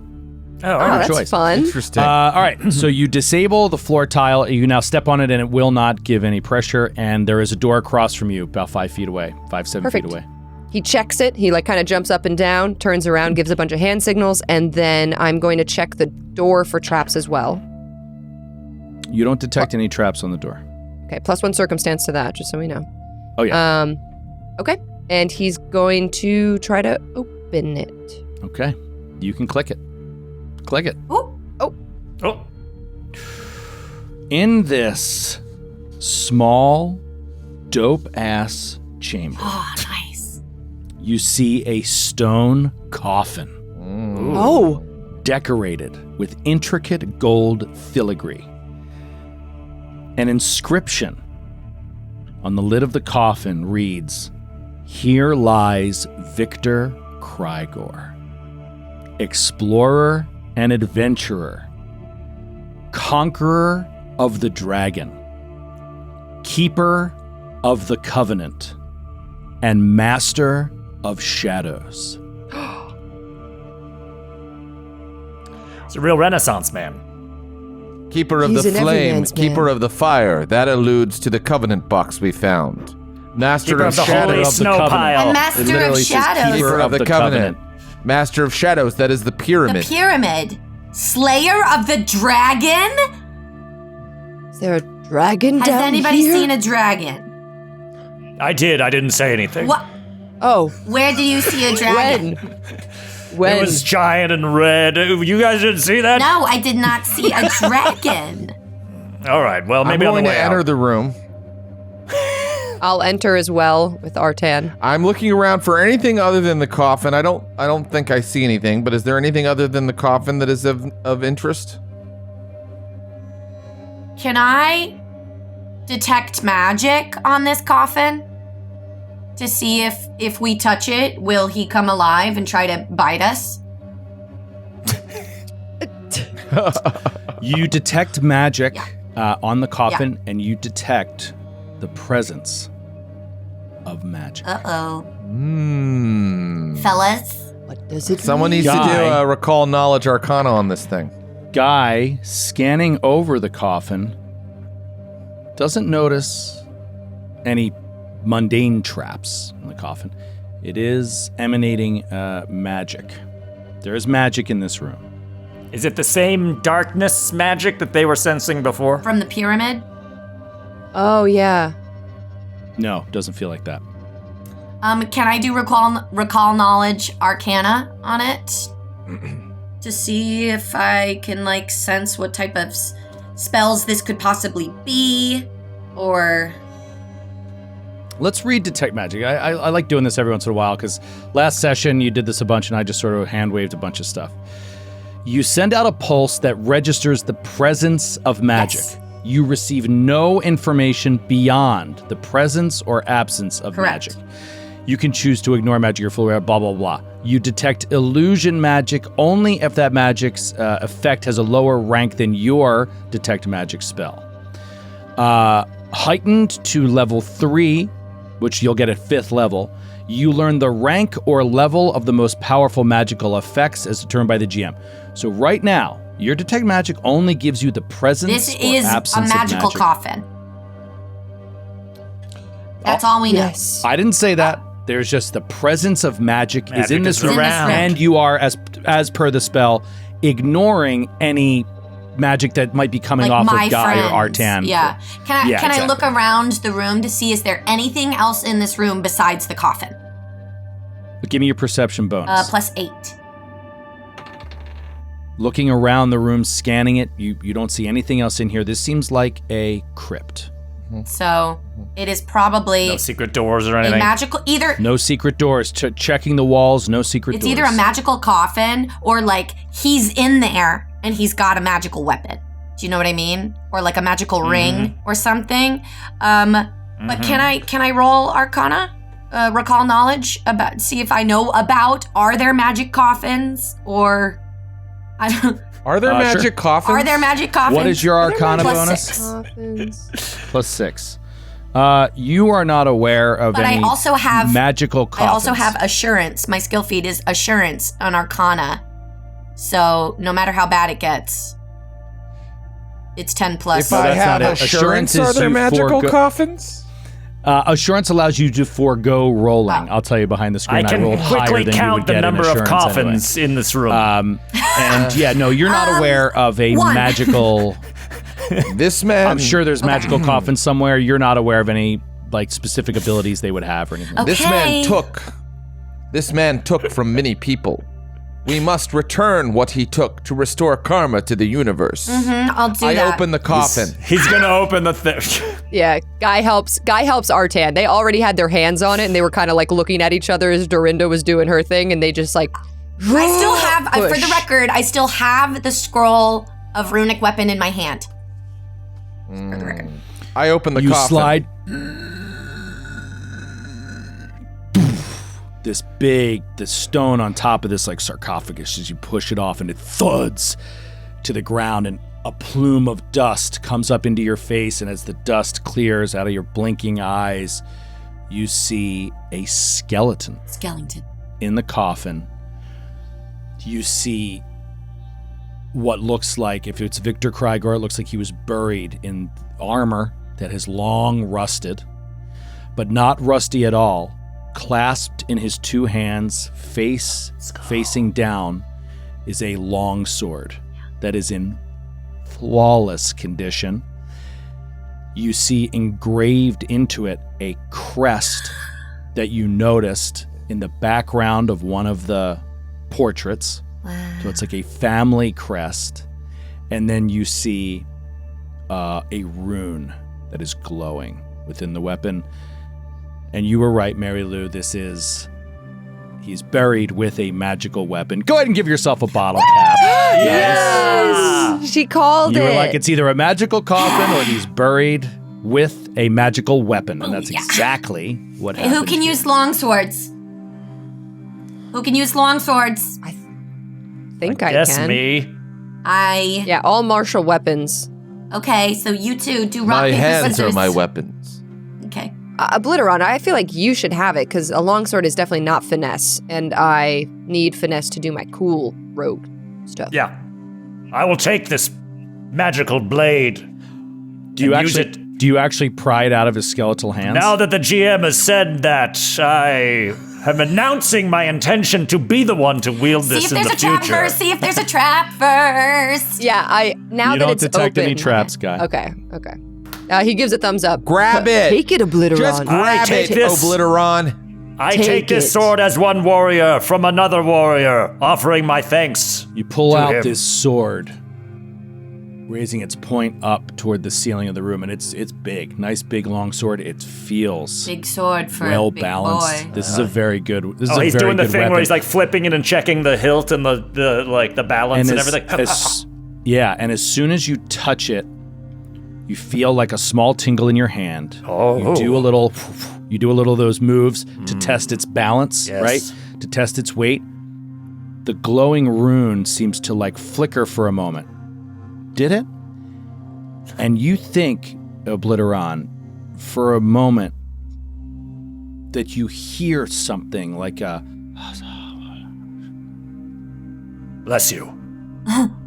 and he says bless you out of nowhere. You don't know what he's talking about. Interesting. Did you sneeze, I Obliteron? thought I heard someone perhaps sneeze or whisper something mysterious. It's probably nothing. Let's go! And he like puts the sword. I guess he tucks the end of it into the back of his fur briefs. No, I'll say that buried with him is also a long sheath that we'll say is in good condition. So if you'd like to strap that on and I'm sheath straight to the longsword. back, baby. Okay. Straps it onto his bare chest Yep. and sheathes the longsword as well as sheathing the orc neck splitter, at least for the moment.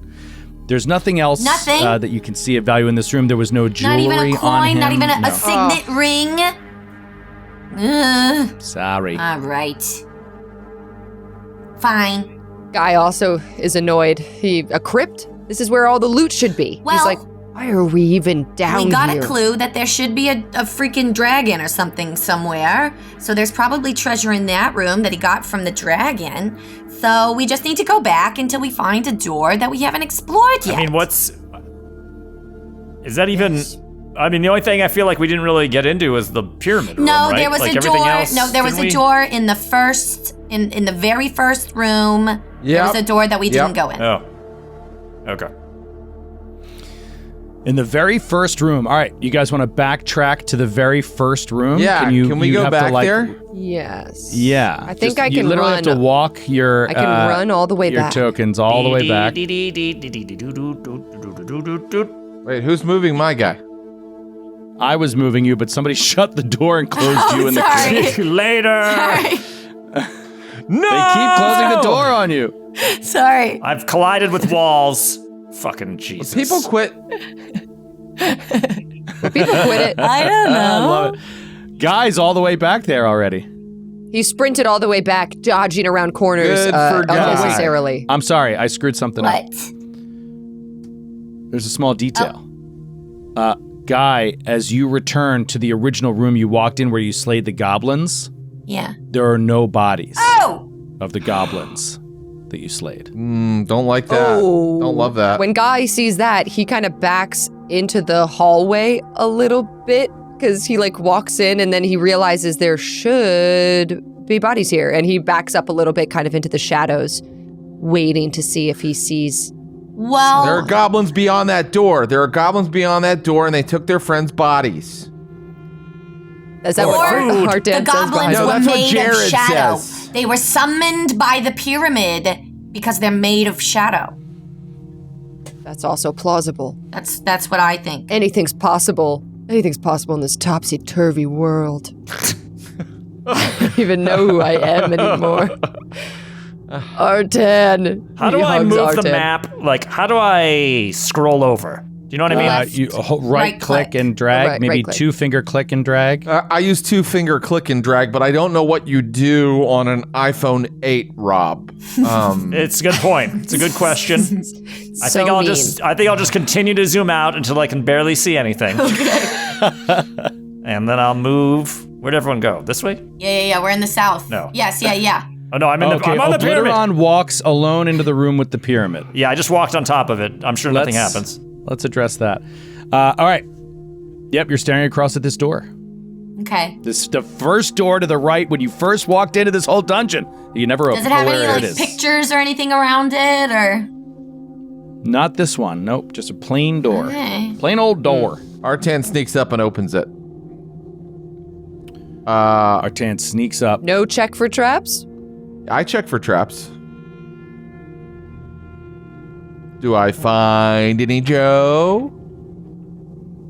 No, this door does not appear to be trapped, and you see, confirming your suspicion, you see trails of blood being dragged under this door. Oh, the creatures that took the bodies are within this chamber or beyond. Well, all right. Do you want me to?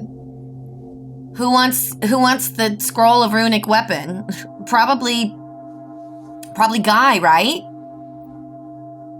Yeah, I mean my new sword already has a rune on Yeah. it, right? Is that weird? It's- I don't double You rune. don't know what it is. You never identified magic on it, so you might want to do that real fast. All right, let me try that. Somebody. Yeah. Yeah. All right, so give me an Arcana roll on the weapon. Ooh, 25 with a natty 19. 25. You Nice. know that it has a potency rune on it that makes it a +1 longsword. Ooh. But, so runic weapon would still give it the benefit of striking, which it does not have. It is a +1 longsword. It is not striking. Does it? Striking meaning you add a damage die. Is it magical though? Like, would it do the effect of magic damage?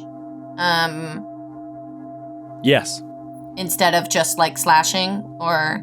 No, it does slashing, but if something can only be harmed by a magical weapon, it would count as a magical That's weapon. cool. That's cool. Just in case it's like fucking ghosts or something. I don't know. Yeah. Maybe Yes, we the want- ghosts probably took the goblin bodies into the other room. I don't know why you're being so mean to me. I'm not. You are What are being you talking about? so rude I'm being mean to and chat. contrarian. Being mean to chat. Well, either way, shouldn't we explore everything? I've yet to find an amount of treasure I need All right. to save my sister. He looks off longingly to the wall. Sister. But enough about me. Enough Let's about keep- my backstory. Let's keep going. move I've got so Obliteron's got this new sword ready to rock. It's in his hand. He's not fucking around. Artan opens Okay. the door. Artan opens the door. You open the door and you see about a 15-foot hallway and then another door. Straight shot. We've All right, seen this Artan, kind of we've- hallway before. Check We've been for your burned before. traps. Trap. I trap, step- Both of trap. you look and you don't detect any traps. Oh, perfect. Throw a little rock or something for a pressure plate or whatever first. After Jeez. Do I You see the are- trail of blood continuing? Yes. Does it Okay. avoid any pressure plates on the on the ground? Nope, seems to just go straight through. All right, let's go through. Why don't we send Obliteron through first this time with his badass sword? And a and I'll shield. back Whoever him has a up. shield, maybe, please. I've got a shield out in my other hand. All right, go Obliteron. Let's do this. I'm going. I'm clicking zoom. That's why. And don't worry, I figured out how to move. My Just map. let me know if you need me to help you. Don't worry, I figured out how to I'm move cool. my It's the map. two-fingered touch thing. Okay. Okay. And Obliteron, you Clicking. can walk up to the next door. and I'm open clicking it. on it. I'll back up Obliteron. Oh shit. Oh, shit. Oh, fuck. Obliteron opens up that far door. Immediately, you see the corpses of 3 goblins on the ground, but you see what looks like 2 really big goblins that are kind of like dealing with this right now. And as you open up the door, they turn, see you, and they come and try to attack you with these large, sort of curved swords in their hand. Everybody roll for initiative. Let's go. Oh, boy. Okay. Let's go. All right. My God. Baby. My goodness gracious. You know what? I'm going to use my... No, I'm not. Maybe I am. Use my bottle cap on initiative. Okay. Yeah, I'm going to do it. I'm doing it. Are you doing it? I'm doing it. Oh, my God. And that was a nat 20. Natural 20. Are you serious? Yep. For a 28 in initiative. Wow. Okay. Dorinda gets a 28. Phenomenal. What about Artan? 9. Okay. Very surprised to see these goblins, I guess. Yeah. Even though he said that's And that's what exactly you were what he looking expected. for. Yes. Artan is contemplating All right. the mysteries of the universe. Obliteron. I got an 8, An which 8, of course makes him go into a rage. as it would. And then Guy. 21 using my stealth. He's stealthing. 21 because he is stealthing. All right. We are just about set here. Let's get ready to rock. Here we go. Boom. We go drop into combat immediately as you open up the door. Roar! They run at you, and one immediately runs up to the door. Can you actually move yourself up into the doorway? Because that's kind of where you would be if you open the door, really, theoretically. All right, I'll move you up. It runs up to you and attacks. Oh, God, Obliteron. I can't believe how I'm rolling against you. 27. Yep, that's hidden. 27, and he does 4 points of slashing damage. And swings a second time and hits again. My God. Oh, that time for 10 points of damage. Holy shit. Vicious. And that was his turn. I'm so sorry. I rolled such a high initiative. I thought I had it. I forgot Dorinda had the higher initiative. Dorinda, you go before my guy goes. I'm sorry. Oh, yeah. My bad. Okay. Well, you're right next to me, Guy. So I'm going to use 2 actions to cast that Scroll of Runic Weapon on Guy. Amazing. So that gives me striking, right? It makes your rapier a +1 striking rapier. So I'll get the double damage Yes. die. Cool. Yes. Cool. Awesome. And then with my last action, do I have anything that's 1? Yeah, I'm going to cast Guidance on... Who haven't I cast it on yet? I think I've already cast it on Obliteron. So I'm going to cast it on... Artan. And I'm going to go... Go, Artan, yay! So funny Don't how much she fuck hates it up. That's my guidance, is don't fuck it up. Oh Good my luck. God. And don't fuck it up. Exactly. And then boom, our the big old hobgoblin. This is a hobgoblin. Jumps up and attacks Obliteron, but now it's the second one's turn. They both rolled really high and higher than Guy. It steps up to Obliteron, and that is a 17 to hit. Oh, missed. I got 18. Nice. Oh. It has a shield in its other hand. For my third action, I'm going to raise shield with this guy. And he sees you look pretty tough, and it is Guy's turn. All right. Not great. Not great. Am I able to move through? Well, do you have 30 feet of movement? Yeah, but can I move through my allies you and can then? flank this guy. You can literally Okay. go past the Obliteron square, diagonal movement, and then diagonal movement, and you can flank. But let me see if I have a reactive strike. Okay. Would you look at that? So Would for someone you getting look at into that? No way. This weird hobgoblin longsword comes striking down at you. 15 to hit. That's a miss. Misses. Swing! It clangs off the stone, and now Guy is slipped behind it and has it off guard. And Your attack. yeah, just as he swings, mayhaps he's off guard in that swing, and Guy just comes in as he's swinging to react to that. That's with my rapier.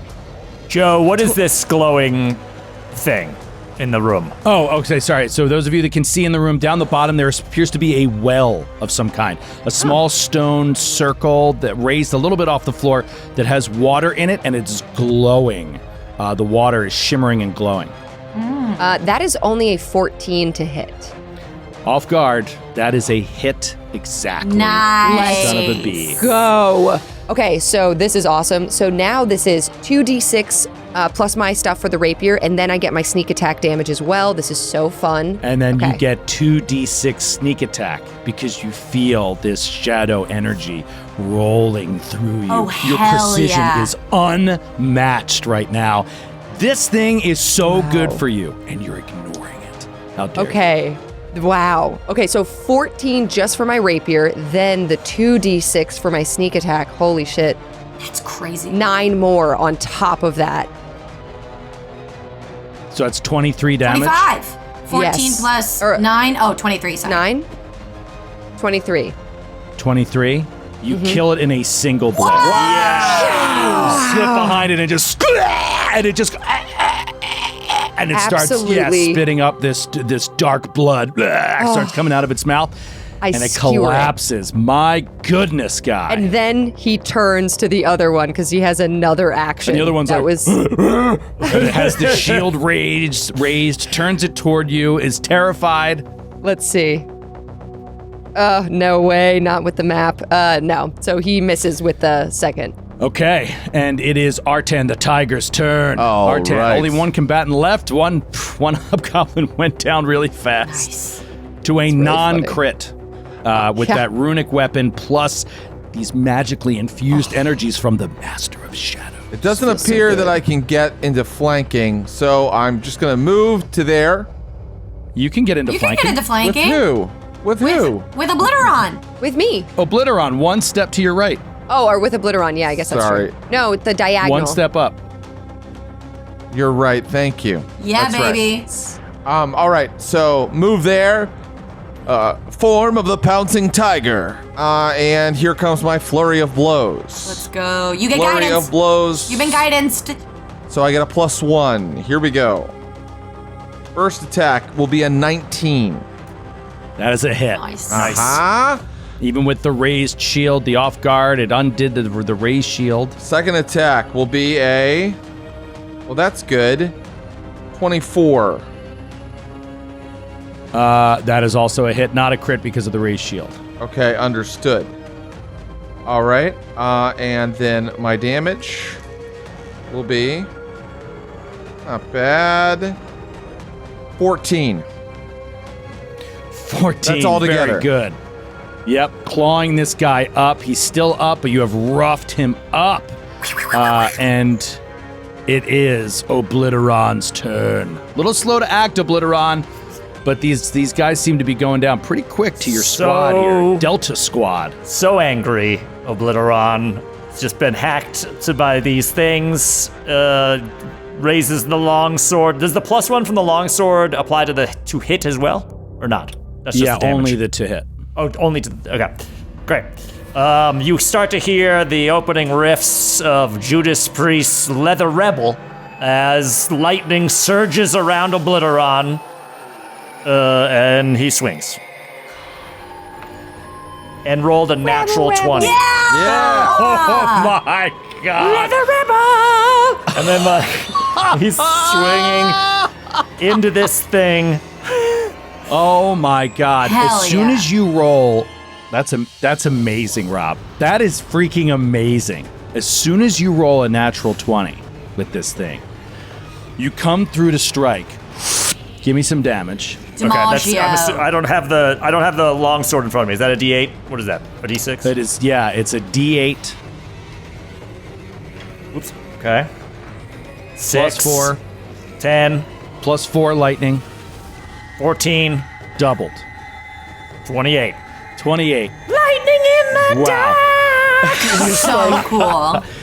As the lightning surges through it and you crit with this thing, it slices through this hobgoblin like it's butter, right? It's the weapon is so incredibly sharp, even after sitting in a coffin for all this time, and you just slice through, and as you complete it, you feel like you hear a voice in your mind. It sounds vaguely feminine, I'll say that, and it just says, you just hear it say, reunite us. You hear this voice, reunite us. It's all you hear, and very strange, kind of creepy. You're ruining my high right now, voice. I'm getting battle high. Yeah, perhaps you're not able to concentrate on or anything, but that hobgoblin is dead. The bodies of 3 more goblins litter the floor in here, and you are out of combat. Nice. That was in one round. Oh. Top to bottom, you killed these 2 guys. Very, very, very, awesome. very impressive.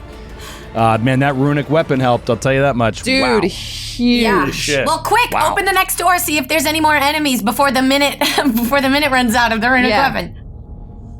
Guy sprints up, wasting no time, knowing he has seconds. Rips open this door, doesn't check for traps. Wait, I'm at half health. Boom, the door opens up. You see a hallway extending a little distance in front of you, about 10 to 15 feet before veering to the right. Guy sprints in. Oh, Wait, wow. does anyone have a health potion? I'm sprinting after Guy. Wait. Guy starts sprinting. Artan starts sprinting. Nobody's checking for traps, but Guy automatically gets rolls even without asking. And on that roll, does not notice any traps. Okay. With the empty Guy vial of the stops potion sprinting. that I took earlier, I'm gonna scoop up some of this well water. Ooh.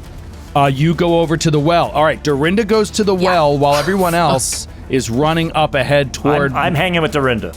All right, What? No, Obliteron Obliteron, stays with come! Dorinda. I'm half alive. Okay, we run back towards Obliteron. Obliteron, wait! All right, so no more runic weapon, Fuck. right? This is what you're saying? You don't want to push forward? You guys can push forward. We'll be there in a second. I'm right behind you. I'm just No. scooping up some of this good juice. What is it? I don't know. Don't split the party. Forget the runic weapon. Yeah, it's stupid. Then I come back. What did you say? What about the water? I'm just scooping some into a vial. Charlie Brown That's walking all back I'm into doing. the room. I'm just scooping it into a vial. dragging my useless rapier on the ground. What happened with the well? Was it important, Dorinda? I was right behind you. All I was gonna do. Does it taste good, It's Dorinda? sparkling and glowing. I'm assuming it's something good. Why else would the goblins camp out here? I hope this water is worth it. Worth our weight in blood. Oh, And Guy sits down on the please. ground. I gave you that scroll of runic weapon. Okay? He looks at his rapier, no longer glowing. I know. He puts it down. Please.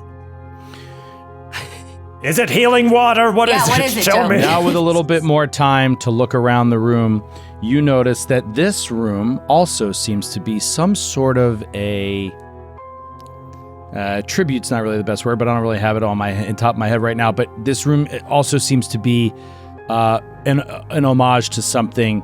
And as you look at the pictures, the details, to sum it up in the interest of time, you get the sense that this is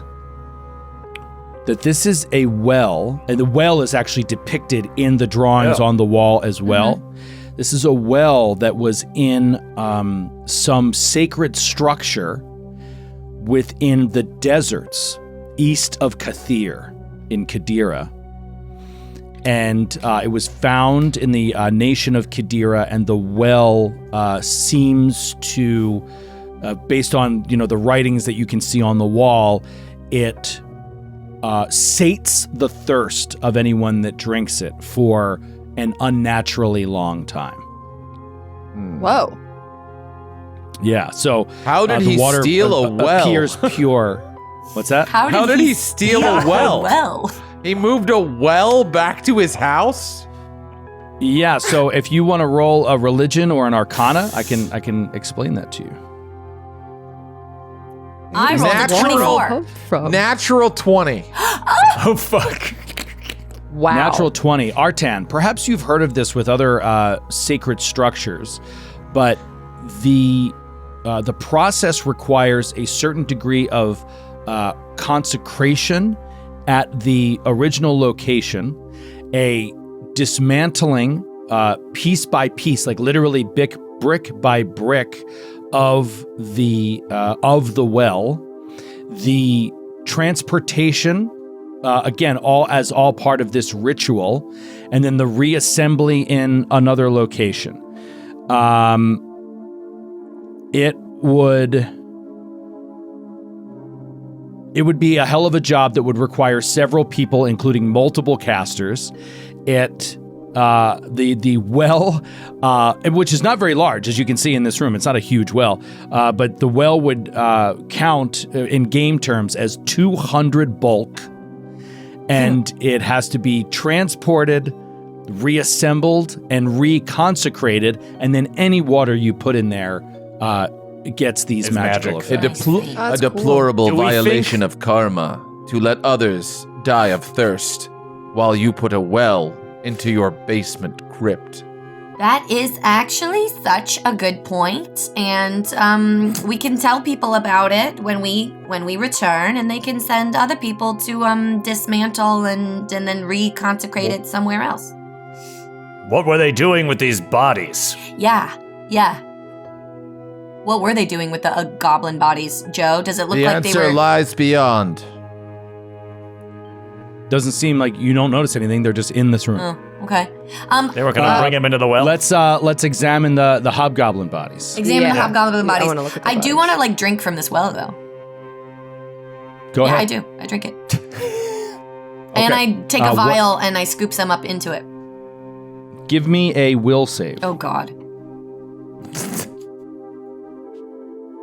29.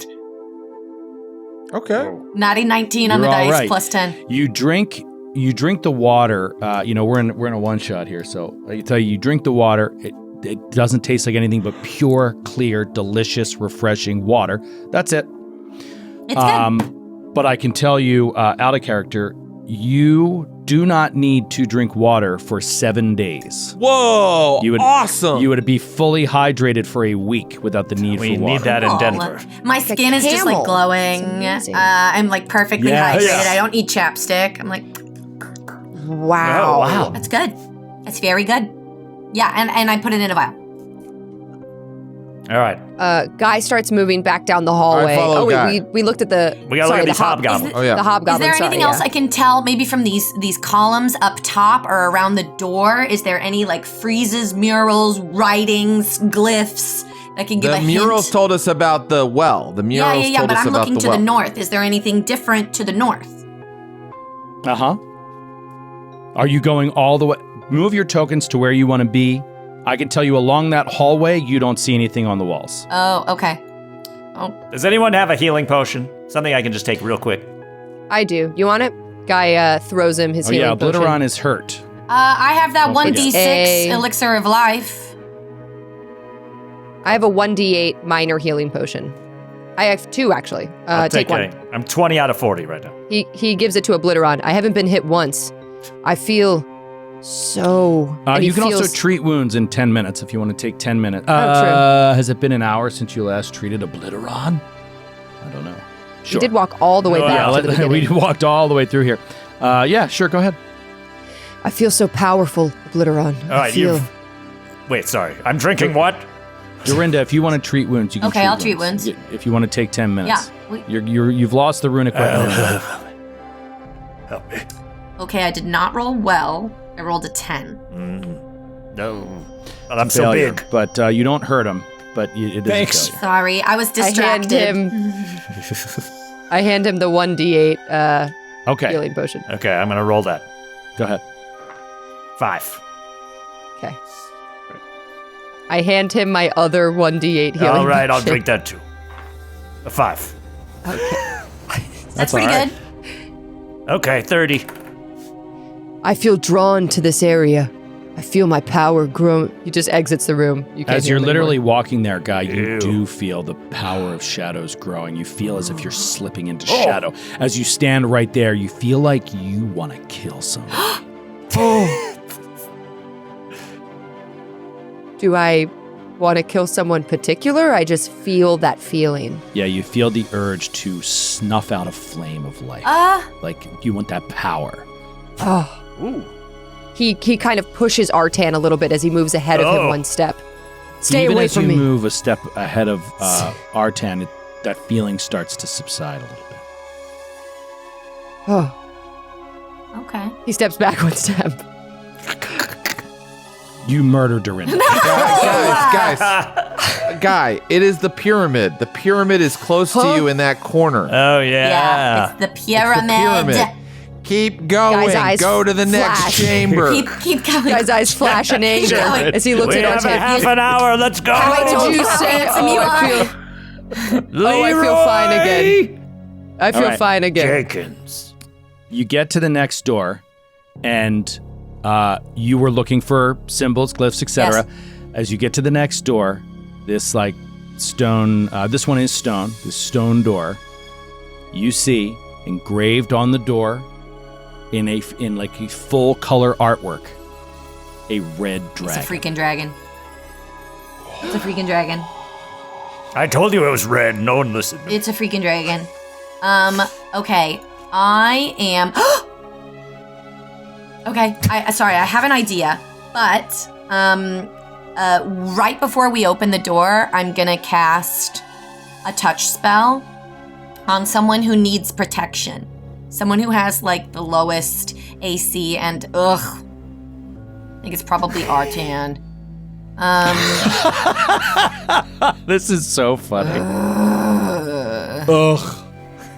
No, his dex is crazy, isn't he? Like a monk? Give me your magical gifts. Say thank you. It's the or closest please, he'll ever get At to- least. I say thank you after you've given them. Then say please before. Please, may I have your magical gifts? All right. And I'll lay hands on you and cast protection. He's a eunuch. He feels nothing. So Very you get good. a +1 And- to armor class and to your saving throws. Amazing. And then I do that thing where you flex and you can hear all the muscles kind of crack. Yeah. Nice.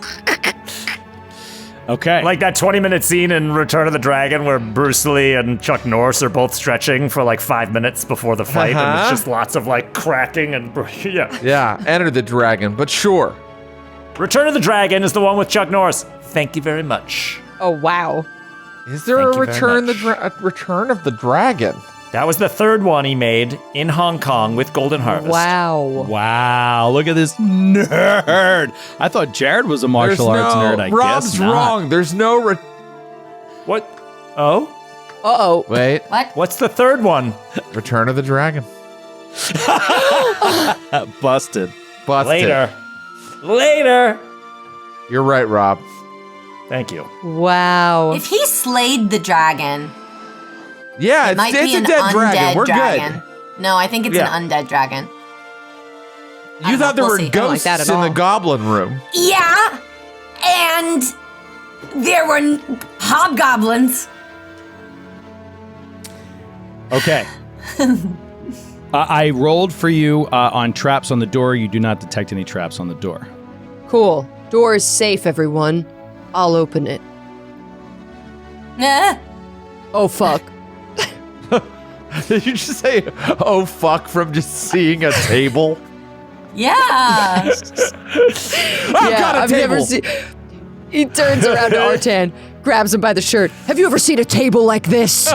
The table's That's going. what I It might not be a table now that I look more closely. It looks like a fucked up orb. It's a like an fucked orb. up orb.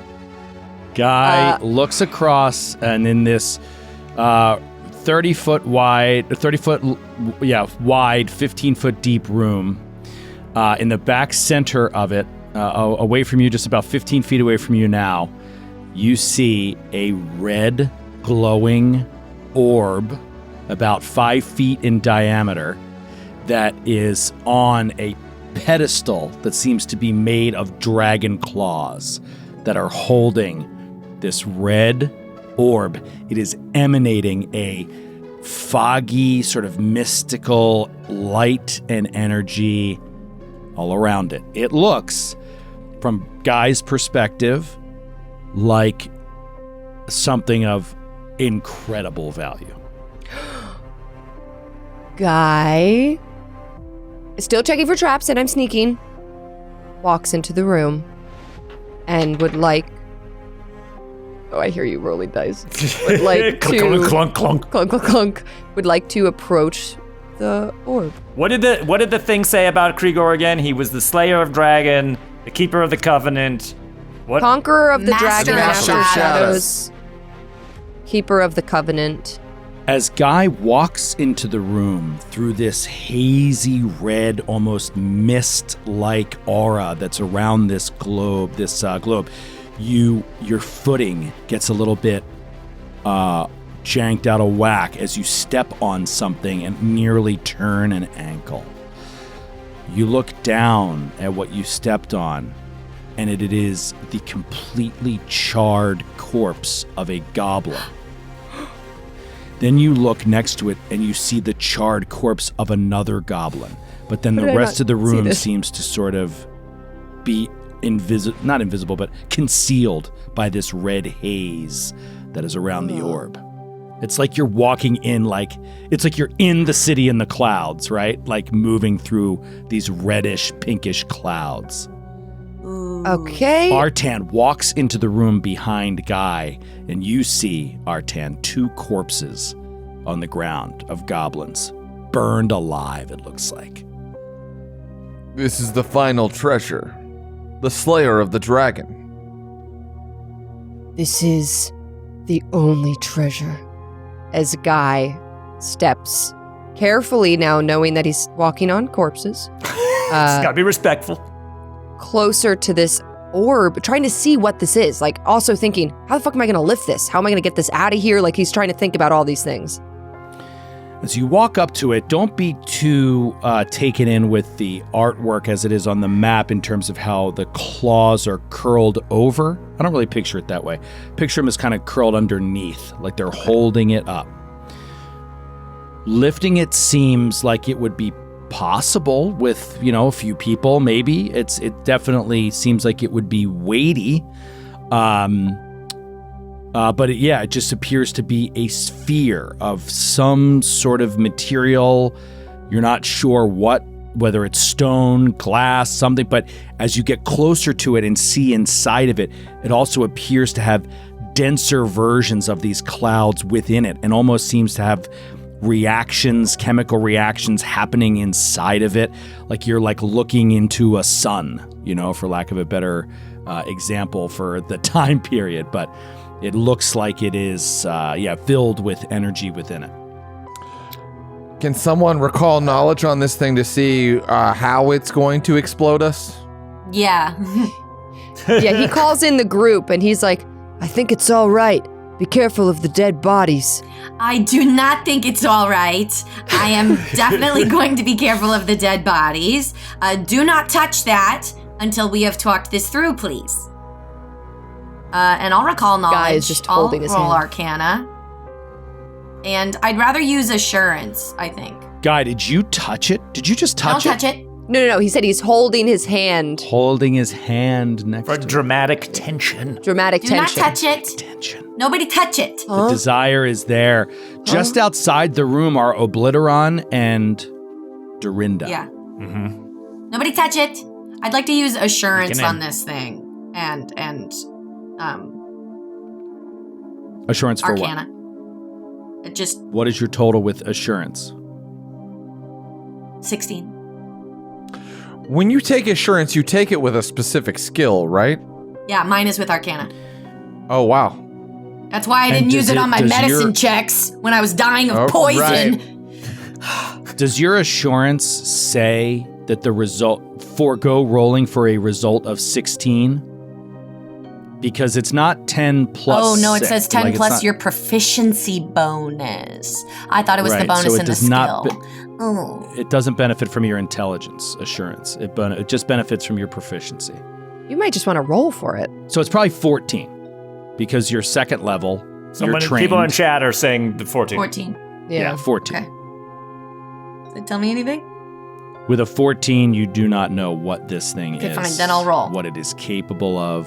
Can I roll then? But I'll tell you this, with your... sure, you can roll. I'll roll. Oh. And I'll we know take you the have one a plus fun 6, thing away. right? I have a plus 6. Yeah. This is beyond the scope of your arcane knowledge, Ooh. but you do... I mean, all the signs here point to this being some sort of orb of a dragon. Dragon orb. Dragon orbs tend to be powerful magical weapons that are also, valuable. Okay. I think that you're, on your appraise end of things, as Artan said, this is the treasure of this dungeon, it feels like to you. Yeah. I have Artan suggests that we all move back into the hallway, and then someone who can quickly dodge, in other words, having a good reflex save, throws something into the orb to set it off, and then maybe after that we can get it out of here. Yeah, maybe it's got like a cooldown. Maybe we can throw one of the bodies of the hobgoblins or something. Yeah, that feels pretty involved. Why not just throw a stone at it? Okay, throw a rock at it. I don't know. Yeah. Okay. Is that what you're doing? Yeah, we have to get back Everybody into the going in the hallway. hallway? I have a good reflex save, so if everybody gets Guy, in the you hallway, step back. And then maybe Yeah, slam Guy the door hesitates, or but- something, because it's a stone door, right? It's not gonna matter. It's something's about to Oh happen. boy. All right. There is a stone on the ground. Obliteron, move back. Move back unless you want to take some of this, buddy. I'm sorry, I'm listening to my new sword. It's still whispering sweet nothings. All right. Your sword says, Oh, wait a minute. Hold on, guys. What? I might need to just quickly reunite my sword with something. What are you talking about? You heard me. I think it's pretty evident what I'm talking about. I have to bring this sword. It's talking to me, and it's telling me I have to reunite it, and it's saying here in this room. You're going to put your sword in the dragon orb. I think that's what it wants. I think, yes. The sword in wanna the throw orb? it at it? I don't see how swords can go in orbs. Well, Joe, can I do a quick check and see if there's anywhere else I could put this sword? Is there like a sword in the stone without a sword? slot? Is there some sort of sword vagina? Yeah. Yes. Some sort of sword orifice. you don't need to roll. This looks like a perfect unbroken sphere, and the pedestal that it's on has no slot for a sword, so to speak. Okay. But it's made But of you gas feel or as if something, you, right? You can- feel as if your instincts are right, at least in some way. Okay, I'm gonna, fuck it. Obliteron's gonna walk up to this orb with the Oh, sword. do not do that. Kind of in a, No. kind of in a Obliteron half. Obliteron starts This is walking the into answer. the room. This is what needs to happen. Dorinda is behind. This is what is going to saying, release Obliteron, this dragon. No! Do not do that. That is releasing the Obliteron, dragon. Here you go. That is going to release the dragon. Oh my god. Oh my god. God damn it! Obliteron holds up the sword, just goes, one shot! And it brings it up to the orb. You bring the sword up to the orb, and the rune starts to glow. Oh my god. You as you reach out to touch it, Guy, you're witnessing this. Dorinda, just behind Guy, also witnessing this. Oh my God. And there's Dorinda, you see this flash to the room that you nearly died in. You see yourself hit by this flaming skull and nearly dying, waking back up and looking up at this mural on the wall, emerald eyes and all of the figures, and you see Victor Krygor holding this sword, and you see this large circle represented, hovering behind him, perhaps a halo, and now you see Obliteron, and he looks almost identical to Krygor. He's holding this sword, and he is encircled by this glowing red orb, and you start to think that it's no halo. This thing is floating behind him in battle, and as Obliteron touches the sword to the orb, it flashes this white light out, blinding everyone, especially Guy, for a moment. Bah! And our screen just goes completely white. As it starts to come back in and our vision starts to coalesce again, we see Obliteron slowly turn around to look at all of you. And off of the pedestal and just hovering behind Obliteron is this orb that now appears completely weightless, but is still emanating this red, misty cloud energy. We did it. What's everyone looking at? Obliteron, you might not even see. The orb has left the pedestal and is gently floating Obliteron? behind you. Is it one of those things wherever I turn, it's just behind me, so he can't actually, like... You've done it. My love? No, as you turn and look at it, it's hovering, and you feel something has happened here between the sword and the orb. What do you hear? Do you hear any more voices? Let me listen. Shh, shut up, hold on. Is anything talking, Joe? At the moment, no. No feminine voices? No feminine, Feminine voices at the moment. Well, We are meant to take this. We are meant to take this dragon heart to the surface and release it into the universe. Well, let's at least start walking. Sure. Or sell it. I got what How I do you can. sell a floating Let's, orb made of red gas? How do you sell that? I know a guy. Yeah, I know. A guy says, Absolutely. says, I know a guy. And you guys You can make sell your anything. way out. You can sell anything. Let's wrap it up. Let's do a little out of character discussion about what's happening here, and see kind of where you guys' heads are at. As you walk out, Obliteron, this orb just follows you wherever you go. You don't really know what's happening. You're not really sure about what its powers are, what its abilities may be. Similarly with the sword, I think if you say, you said this to them, it said reunite us, it said here, and perhaps some of you, particularly Dorinda maybe, and maybe Guy, who has a little bit of arcane knowledge, would get a sense that this is, that there are hidden powers, within these things that could be interesting to explore. However, as Artan has mentioned multiple times, they do seem to have a dark source, right? There were some shady things happening, at least in Artan's opinion. So you'll come out of here. We're not going to do it in character because we don't have time. We got to wrap this thing up. But let's talk about your options. Remember the mural. There was a sword, a wand, and an orb. We didn't find a wand. You never found. You never It's found the a pyramid. wand. It's in the Yeah, fucking it's in pyramid. Inside the Never pyramid? found the wand. The three things were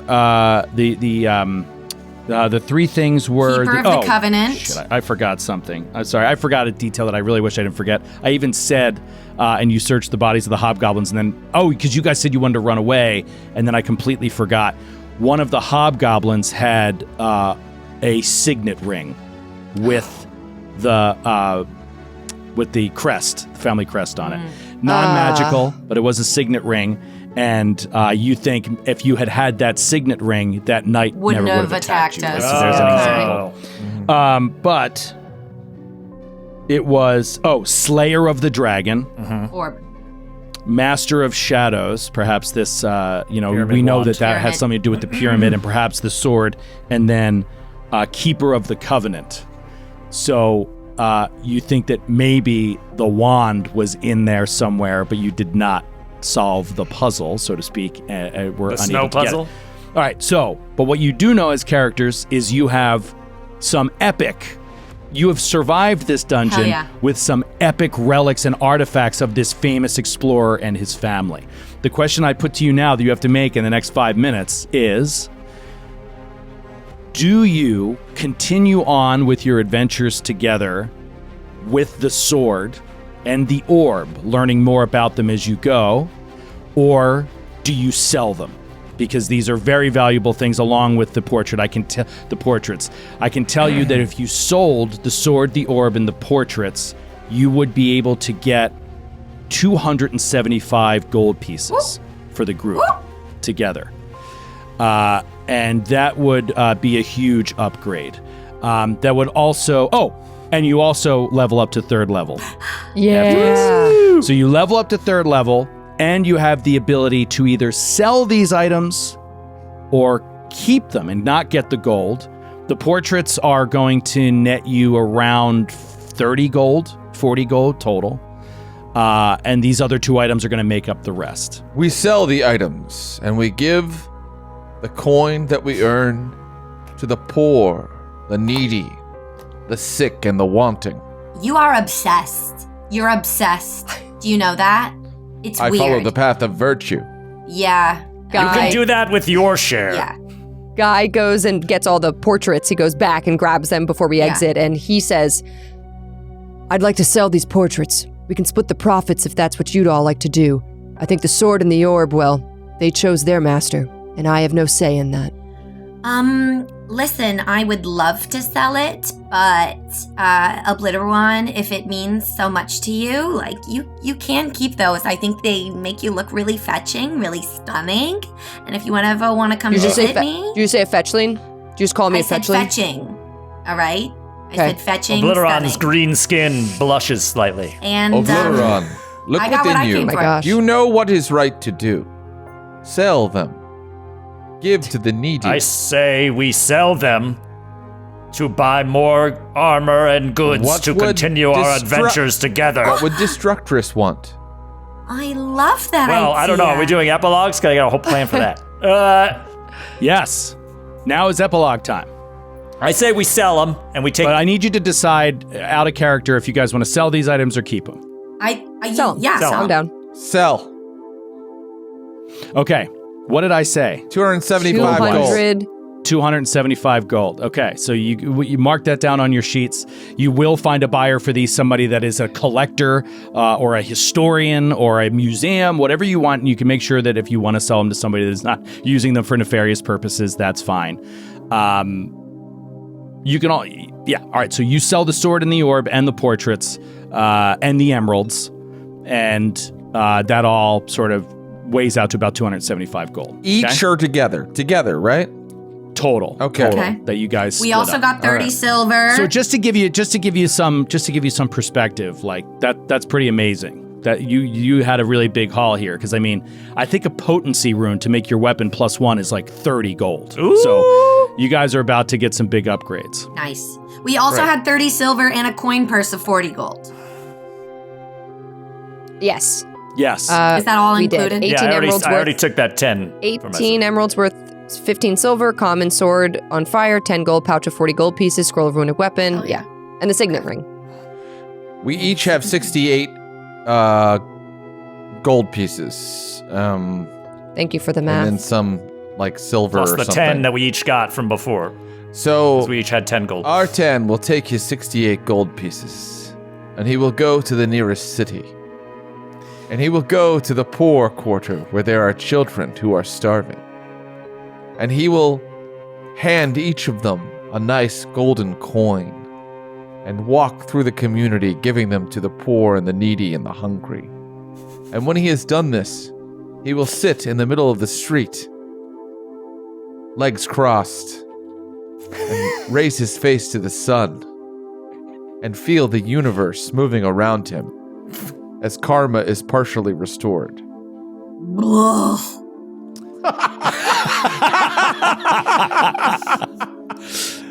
I love it. It's amazing. What about Dorinda? Dorinda goes home to her city. I forget what it's called. It was two words. One was like an A and a T. I don't know. It's where the Abadar big church is. Anyway, she goes home and she tearfully brings the locket of her cousin, Stefania Marie, to her family to confirm that, tragically she did pass away. And so her inheritance does go to me. So I will be inheriting what she was supposed to Oh yeah, did you leave her body? Yeah, but that's why I took the locket. To confirm her death. Got it. Okay. Evidence that I've encountered her. Deceased corpse, truly very sad. But that is the confirmation that the adjudicator needed to officially, legally pass her inheritance to me. Okay. What about Guy? You see Guy from afar. You don't really hear anything, but you see him approaching a bail bond office. And he has a sack of coins and he puts it on the counter. You see this guy at the counter counting everything out. And then the guy shakes his head, pushes it back. Guy takes the coins. You see them talking for a moment. Then you see him lead Guy to the jail cells. And you see a young girl, like maybe 12 years old, in one of the jail cells. And you see Guy talking with her. And he kind of just shakes his head sadly. And she cries. And he can't even reach her through the bars because they're too narrow, narrowly spaced out. And he just kind of puts his hands up.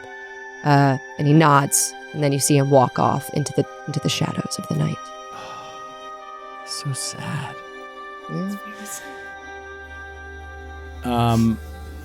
Before we get to Obliteron, I want to remember that I wanted to say that perhaps Dorinda, during this time, before making contact with the family and everything, maybe takes the pouch of sand to an alchemist and gets these things identified. And the alchemist tells you that these are timeless salts, is what they're called.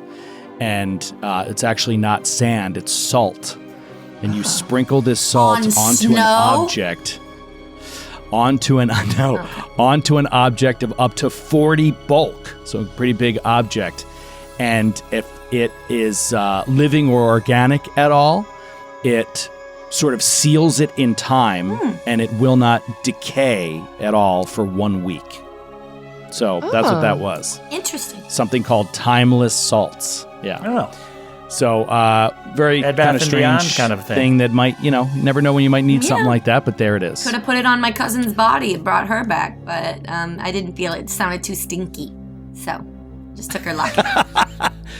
And finally, Obliteron. All right, so we're in a long hallway that leads to what is clearly like a gladiatorial arena. And Obliteron is standing there sort of nervously as you hear like the crowd roar and you hear like people chanting destruct, dress, destruct, dress, destruct. And the chain drawn gate lifts up like and she comes out covered. You see the 6 foot tall, fiery red-headed woman, full Red Sonja vibes, walking out blood spattered, having just won her battle. And Obliteron's standing there and she walks up to him and kind of looks at him. And he holds out a pouch of money for her, and he drops it into her hand. And he goes, "This is for your freedom." And she sort of like looks at him, and before she says anything, he's like, "I used to love you, but someone helped me realize that you took our friendship for granted. And so with this, I give you your freedom, but not my heart." And then he says, Good for you. That belongs to someone else. And then you just cross-fade to Obliteron walking up to the city that Dorinda lives in. Oh! And it pans up into the clouds. She's sitting in her new house. It fades out into the clouds. So we my don't know God. what happens. To be continued. I sure as shit hope so. My goodness. Yes. That was awesome. But I do not give you my heart. Did he have the human skull on his face that whole time? Yeah, and it's all like cracked from the battles and stuff. Just like part of it's hanging off and fluttering and whenever he breathes heavily. Well, that was awesome, guys. Thank you so much. Holy crap. Thanks to everybody who was chilling with us and watching live. Really I appreciate you so much. I wish I could talk to you guys more. But man, got a lot going on here on this side of the screen. You did great, Joe. Thank you. That was awesome, thank you, Joe. Thank you. Yeah. Oh, thank you. Thank you, Joe. Thanks again to Adventure Week Games for such a cool little book. I hope we can get together again and do another dungeon crawl Hell yeah. from We this gotta. book. That would be so Hell fun. yeah. have to. You're now 3rd level, maybe exploring some new powers Keep or it something. going. But So cool. yeah. Yes, please. Rob, I hope you enjoyed your first foray into Oh Pathfinder man, 2nd I want to just edition. get like now that I know we're leveling up. I'm like, what else? What more crunch lies ahead? Fun. Crunch lies ahead. Yeah, it should be awesome. So hopefully we'll get together again soon. But when that happens, we will certainly let all you guys know. So thanks for watching live. Thanks for listening to the podcast. We appreciate you all, and we'll see you around. Thanks, guys. Take it easy, everybody. Bye.